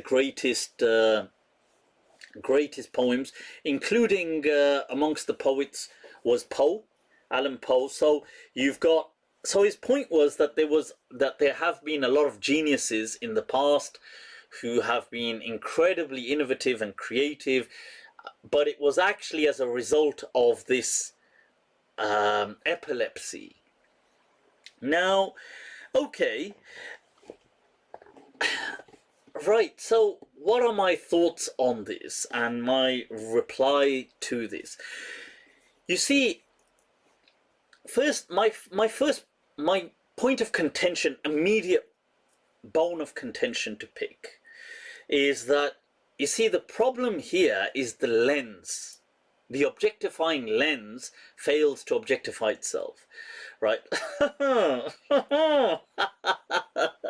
Right, so I feel the first problem here is the direction which we're coming from, the ontology of the discourse, and that is coming from a psychopathology perspective, a psychopathological perspective, that what we're trying to say is that it's a disorder. You see, so we're looking at this as a kind of like a disease. It's not, it's a kind of illness. That's what we're trying to say. So that's my first immediate point of concern. That this is not a disease or an illness. Definitely not with the Prophet, okay, from our perspective. Now I want to just clarify that. So that is one issue. The immediate kind of axe to grind is that the lens here is a psychopathological lens. It's not just an analytical lens. Then I suppose Abdullah Gondal could say, well, in response to that look, I have highlighted that many geniuses have emerged due to these issues. Okay, fair enough. You see, my response to this whole process is that I would like us, first of all, to take this and just zoom out for a moment, okay? We've got to zoom out. Now, I want us to understand something. That is that every single thing that we are seeing, everything I'm seeing or hearing, it's not the actual thing. We have to understand that. Okay, that is a scientific fact. It is a chemical representation, an electrochemical representation that the brain conjures of that thing. So the fact that I'm seeing a screen in front of me, obviously the optic nerve is picking up a signal, it is transmitting it right through the brain, it is being processed, the visual cortex is then recreating, it is a reconstruction due to an electrical and chemical process of the brain, of transmitters and axons, and these things are then reconstructing a representation of what's in front of me. So this is a fact. So I just want to, that's not a point of contention. I just want to mention that as, step A or point A. So everything we see or hear is actually in our mind. So the difference with, one may say, well, what's the difference with a hallucination? The difference with a hallucination is people are saying, well, that thing that you're seeing does not have a mirror representation on the outside world. So yes, you are seeing it, but it does not have a mirror. So this is in front of me, but if I'm hallucinating about it, then it doesn't have an objective reality outside. Like, I'm using the term objective here very in a hard scientific way. So, okay, that's fine. Now, so I just wanted to clarify that. So these are two important steps. And why are these important? You see, because what I would like to clarify here is that, you see, we are, this point that we are discussing, that the brain, it's generating, what Abdullah Gondal has kind of raised, the concern he's raised, or the claim that he's raised, is that this abnormal electric current that is running through the brain after an epileptic attack, a seizure, this is creating visions. Now, he does speak about, to be fair, he does highlight that, look, it is known that the psychosis, he says, or these hallucinations can persist for weeks after a seizure. So a person can continue to see things. Now, you see, that is fine if we agree that the seat and the heart of consciousness is in the brain. Now, if we are agreeing that consciousness originates within the brain, then we can agree that the brain is what is creating these things and they don't exist out there. But if consciousness exists out there, then what we are seeing in certain, like when we see certain things that are not, and I don't mean by this a hallucinate, because the Prophet sallallahu alaihi wasallam never used to hallucinate about things. Like, he wouldn't say, oh, look, there's a camel, and people would be like, where? There's no camel there. It wouldn't be like that. We're talking about these kind of other dimensional visions. A bit like what the shamans see. Seeing things that ain't actually there. And things like synesthesia that some people do have due to abnormality, where you can see sounds and hear colors. You can do these things. Now, if consciousness exists out there, what's to say that we are not tapping into, just as the shaman who does, right now I'm actually going through the book, I haven't got it here, The Cosmic Serpent, which is an anthropologist's study into the world of the shamans. And he explains, and the theory that he comes out with at the end, and I'm nearing the end, but he has stated that, look, what if DNA is emitting some kind of a signal? Now, you may think this is absurd, but we know now as a fact that DNA emits photons. Okay, there is a weak and ultra weak emission of photons from DNA. So all living things, plants, bacteria, whatever you name it, every living thing has DNA. Now, they emit photons at a very weak but persistent signal. these biophotons, he argues, what if this is a kind of biosphere?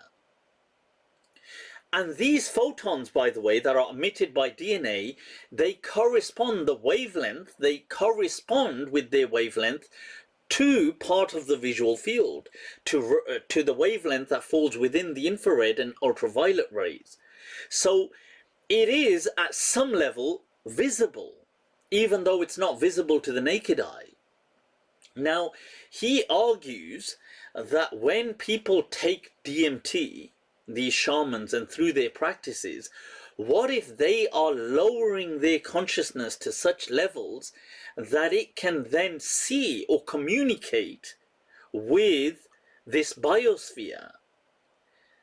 Now, it's a very fascinating, obviously that's me, I'm not doing any justice to it here, but you may say, well, that's absurd.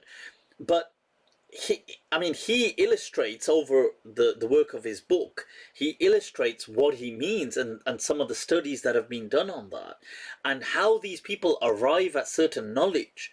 Now, you may say, well, this is absurd because, look, they speak of all these things and serpents, and they speak of this, and we don't see snakes, and we don't see this. And by the way, he says that the serpents represent the helix of the DNA.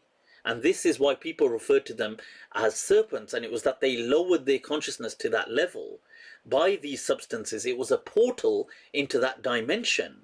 Now, you may think this is, I'm high on crack, but am I? Because the question here is that, look, these people speak in a strange language. They speak in a strange language. I accept that. Like, you could say that the prophet spoke of wings with angels, and he spoke of these things, but he spoke of creatures of light. And are photons not light? But people, you see, these shamans, for example, will speak of animals, they'll speak of two-headed snakes, snakes wrapped around each other, they'll speak of all these strange beings, these animated, what he calls these animated essences. Now, I want you to just hold that thought for a moment, pause it. Now let's come to the biologist, the molecular scientists' world. They speak in also using their narratives. Like, this is how, for example, part of cellular biology is explained. You will see descriptions saying things like enzymes and proteins are like robots, okay, that serve, and the ribosome is like a computer network, and the DNA is data or the software, and the cell is a factory. And then you have things like messenger cells.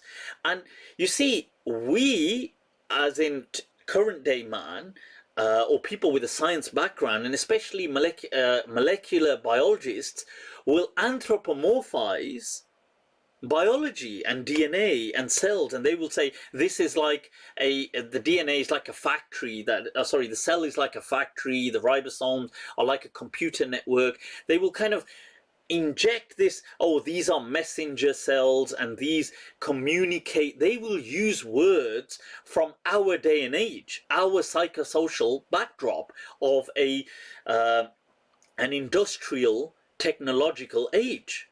We will use words of manufacturing, words of factorizing, words of things like robotics and computers and software and language. We will say, DNA has a language. So, for example, the actual, the genetic code, okay, the genetic code is 64 base triplets. Now, at least 60 of these have significant meaning. And, 3 of them at least will serve as punctuation marks. Now, why am I saying this? Now, you zoom back out. If it's okay for the biologist to anthropomorphize, to kind of roboticize cellular biology, then for the shaman, it was okay in their worldview to kind of do it. That they were explaining certain things that they saw, but in their psychosocial backdrops. So when the Prophet is explaining certain things and saying, oh, like wings and this and that, it's not, you see, he's explaining in a narrative of that age. But these visions that people are seeing, these kind of, to people, the non-believing people, they will be hallucinations. They may say, yes, that these are just simply hallucinations. But this book, as an example, The Cosmic Serpent, goes to show, and I'll do a full review on the book once I finish it, now probably next week. So it goes to show that, but are we not just overstepping an entire world of knowledge that these shamans have? And they have an incredible amount of knowledge. And when they ask that, where have you learned it? Like things like the curare plant and how to arrive at it and how to cure certain snake bites with certain, use it. Obviously, it's very relative to their environment, but things that you wouldn't just fall on per chance. It wasn't just like, somebody got lucky, because if you look at the curare, now that was out of, I think, 17 different curare plants. It was a particular one that had to be then brewed for a certain amount of hours. You had to make a broth, the fumes of which were poisonous. If you breathed it in, you would just die. Now, then once you've completed it, if you ingested it, it did nothing. But if you placed it under the skin, it would paralyze the victim, or in this case, what they were, the prey, what they were hunting. Now, this is not something that somebody could just stumble upon by chance. And when they were asked, how do you know this? They said that the plants told us. They said that the Maninkiri, the beings, the animate essences of that world. Now, okay, leaving that there, zooming back out. So the claim is that, look, is the brain generating this? Yes, I would have no problem in accepting that it's maybe likely that the Prophet ﷺ's brain had more activity at that particular time when engaged in revelation than a normal person's brain. And if there were things like fMRI scans or PET scans, they may have detected this. But the question is, where was that activity coming from? Was it coming from the Prophet himself as a kind of pathological means? Or was it a reflection? You see, is the brain reacting to consciousness? Or is it triggering and impacting consciousness? Is it the sun that is emitting the light? Or is it simply the moon that is reflecting it?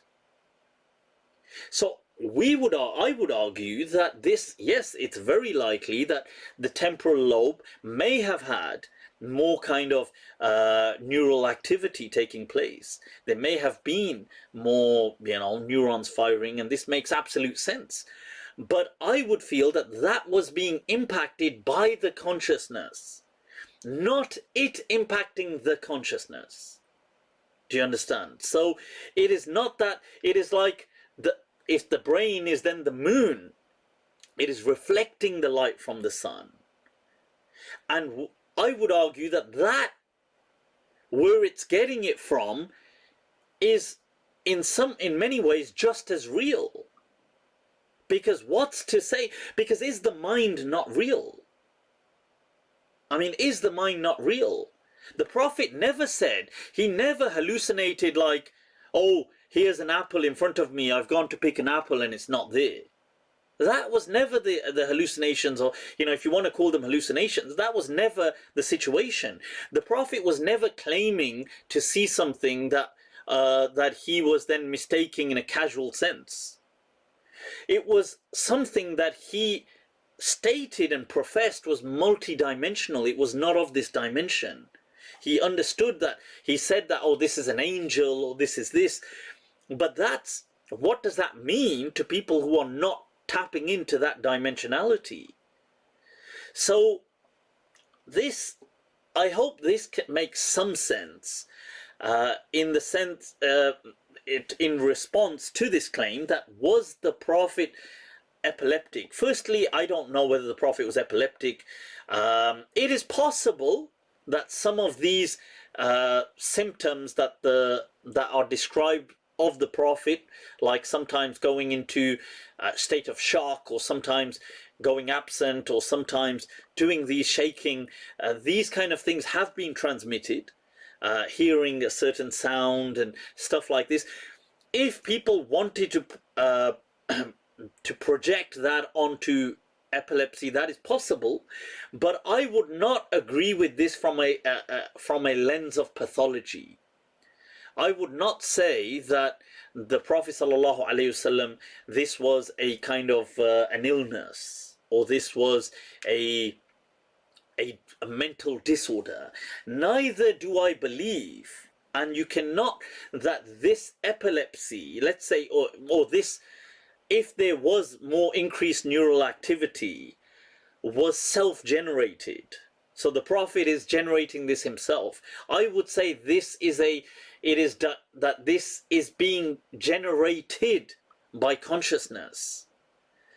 Now that is the point. Now I understand that the problem with neuroscience is it doesn't understand consciousness, and it doesn't really make space for consciousness. So, but physicists do, and I've heard, I know Abdullah Gondal said that, or I think Abdullah Samir said that, look, most neuroscientists are atheists, but physicists, on the other hand, are much more open to questions, because they understand that the way the universe works is very different, and it's so bizarre almost. So I find that very fascinating, and Ben Carr also suggested that one of the things missing currently in the whole, M to multiverse theory is the M for mind, because mind is real. You see, we cannot deny the reality of mind, yet it doesn't have a scientific hard objectivity to it. I can't, show you my mind. But it exists, and everything exists in my mind for me. So I find that a very difficult thing to dismiss. So I am open to a discussion on this. I hope that makes some sense. I hope we haven't kind of completely lost you guys. Right, people, what is going on, boy?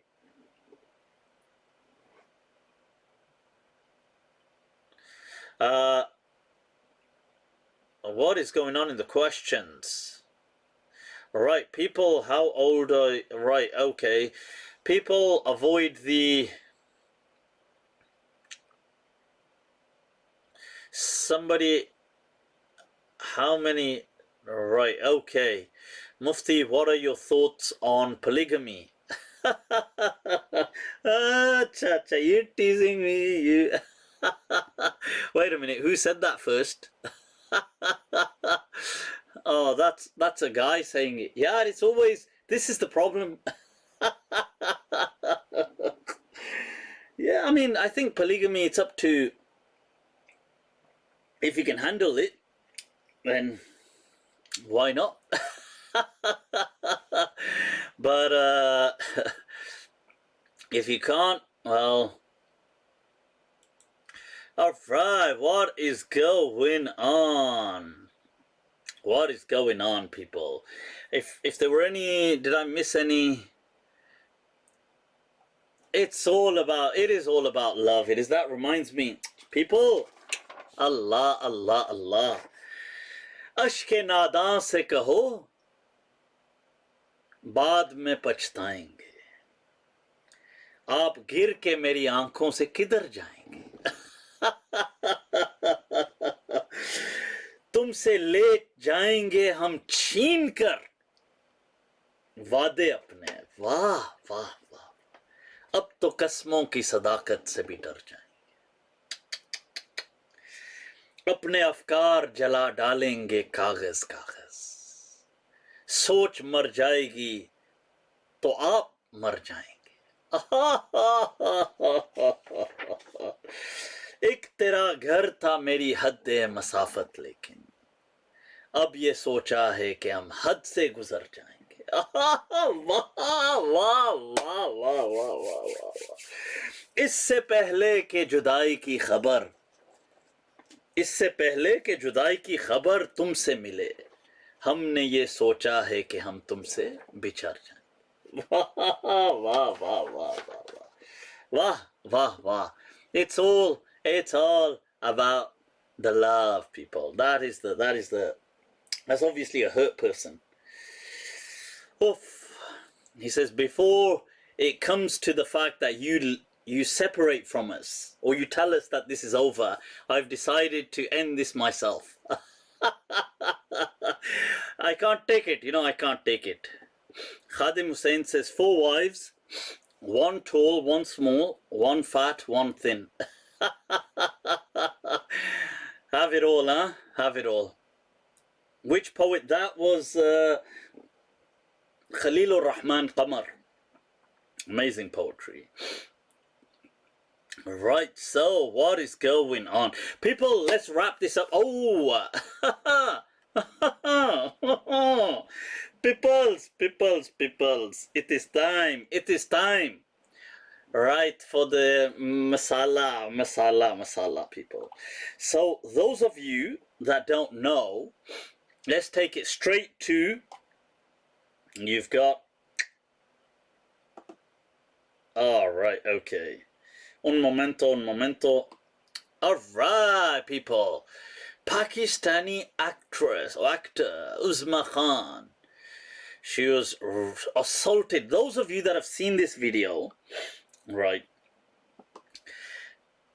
In this video, there's it was a widely circulated WhatsApp clip that some woman has barged into some other lady. This lady, Uzma, her house. Her name is Amna Usman, I think. So she's barged in, and she's the daughter of some multi-millionaire or some billionaire tycoon in Pakistan. I think or at least a multi-millionaire. So now she barges in with security guards and things like this, and this lady, Uzma Khan, and her sister were there, but she is apparently having an affair with that lady's husband, who's also there. But she doesn't say anything to the husband, obviously, as you don't. Lesson to learn, ladies. And what she does is she just turns to this Uzma and starts beating her up and slapping her around, and she's bleeding and, wrecking her home and smashing glass everywhere, and the whole thing spilling, I think, water on her. I don't know what kind of games they're playing. I don't know where that came from. I know, let's get her wet. I don't know how that kind of got into it, but she did. So she starts, I think she spilled something on her, and then she's telling all the men with her, the security guards, that I want you to touch her up.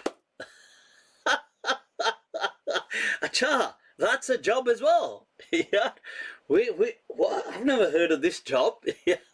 Nobody sends me these job applications. Acha, size testing. Size. Acha, ye kaun sa wala cup hai? So she's telling, look, I mean, they don't touch her or anything, but she's saying to them, acha, haath lagao, isko haath lagao, haath sab mard, haath lagao. Right, so now, exactly, so this one, a bit, you naughty. So whilst this is happening, she's obviously saying, how dare you slut, you whore, you sleeping with my husband, what's wrong with you, do you like it, do you like my... She's asking her, she's saying, just confess, just tell me you do. And her daughter is there as well, apparently, and they're both kind of tag teaming, and they're and doing all these tiger tongue po kind of style. Now, this then has hit the media big style, because this Uzma Khan has gone to the local police station, she's filed a report, and then I think the police weren't accepting it originally because the other lady is the daughter of a multi-millionaire. So, but then because it became such a huge media thing, then they've had to. And this has just been, everybody on that kind of Pakistani social media has been discussing it. So, whoa. But what has been equally hilarious now, you know what it is, people? Pakis kill it. Pakis kill it, honestly. So this, so both of these ladies afterwards have given video reports. So the wife has given, and by the way, she hasn't said anything to the husband. Everybody has said whatever they've wanted to say, and the only person not spoken is the husband. He's nowhere to be seen. So the wife has kind of sat with some dupatta and saying, look, oh, I have a right, I'm his wife, I'm trying to save my marriage, I have a right to do this. I don't know if you people agree. Does that does that give a right? I would have personally thought she has the right to kind of flip at her husband, but not really at the other lady, because, you know, that at the end of the day, that's, you know, it's her husband and her, rather than her flipping at that lady and not flipping at the husband. This is just, that's just dumb. And her saying that, look, I want to save my relationship. I mean, yeah,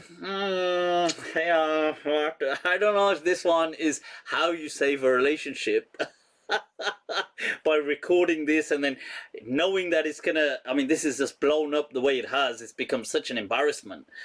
So, and I'm sure, I mean, yeah, so all of this, so my personal opinion does lie with that Uzma Khan saying that this is wrong. You can't treat her like this. And even if she did have an affair with your husband, I think that if anything, you can only have, you have the right to have an outrage at the husband, but not to other people. That's how I would feel. Feel. That's what I think. Think. That's what I think. But what's hilarious, people, is this Uzma Khan gave also an interview afterwards.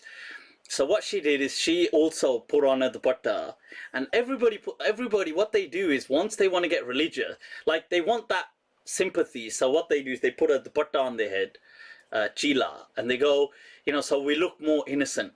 And then imagine now you are, let's say people know you're having an affair, because this is apparently known news that she was having an affair with that guy, and it'd been for a good few years apparently.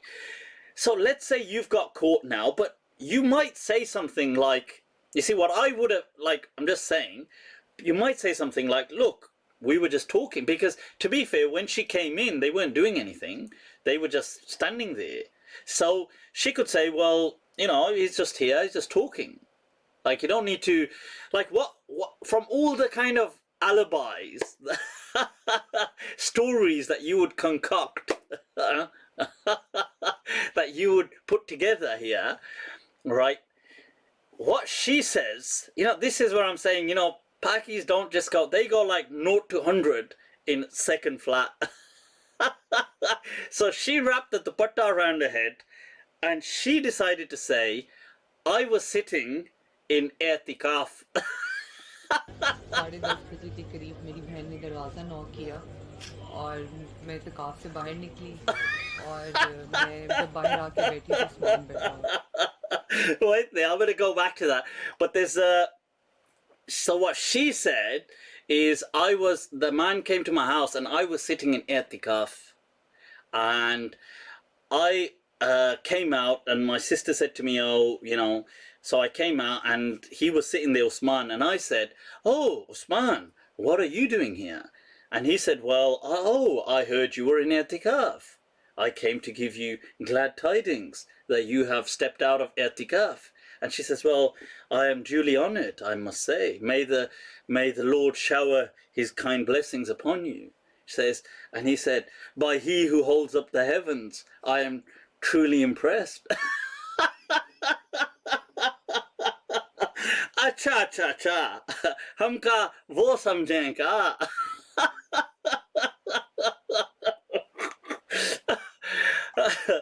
by he by he who split the heaven and the earth, I must say.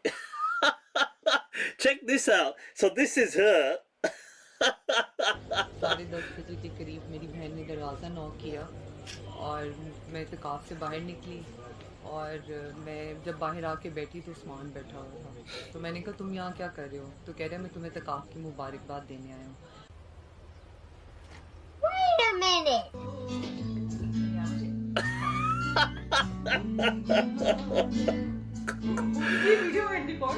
That's the husband.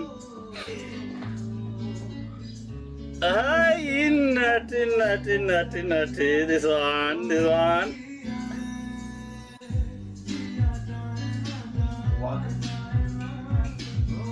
अच्छा intimate moment हो रहा है यहाँ पे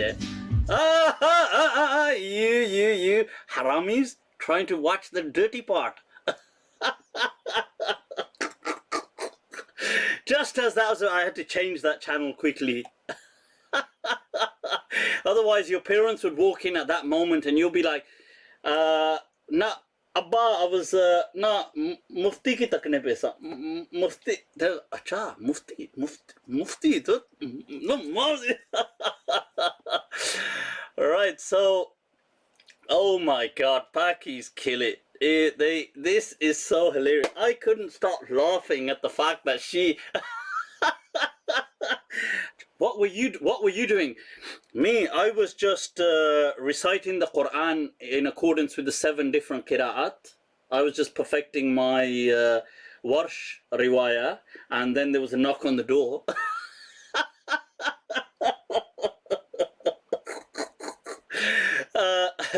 I was just reading the ilal of Ibn Abi Hatim and doing my jarah and hadith studies.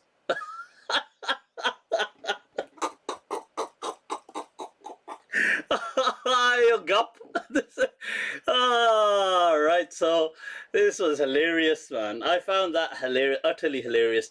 People, let's wrap it up. It's been an epic, awesome evening. Don't worry, people. I too am Pakistani. It's okay, people. But that's just a killer. You gotta say. Right, people. Let's wrap this up. Somebody said bad tunes. This is my school teacher. You're doing it, bad tunes. Right, so people, if you haven't already subscribed, do subscribe. Go to my YouTube channel. Right, those of you that I've put up my recent, these are all my things to subscribe to. Now I'm also on TikTok, people, so do go to my TikTok as well. Subscribe, man, subscribe. You know what I mean, subscribe.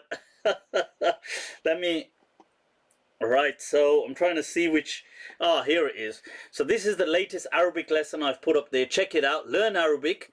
Abe yaar, dangro. Sikino. Toba. Then they're going to say, why do we remain jahil all our lives? If only Mufti taught us Arabic.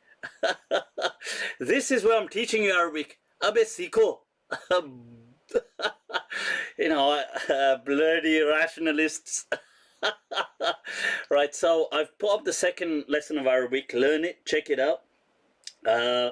In addition to that, I'm releasing new videos daily on I'm just checking, right? So I'm releasing new videos daily on YouTube. Check them out. Un momento. Do kind of subscribe, click the notification bell. In case, do that today. Abe yaar, kanjusi kahe ko karte ho? Other than that, if you need to reach out to me, here are all the places, people. You can reach out to me. Actually, Instagram is probably the best. Facebook Messenger is probably good as well. Other than that, take very good care of yourselves. As always, remember, Take very good care of yourselves. Much love. Assalamu alaikum wa rahmatullahi ta'ala wa barakatuh. Gio. Over and out, folks.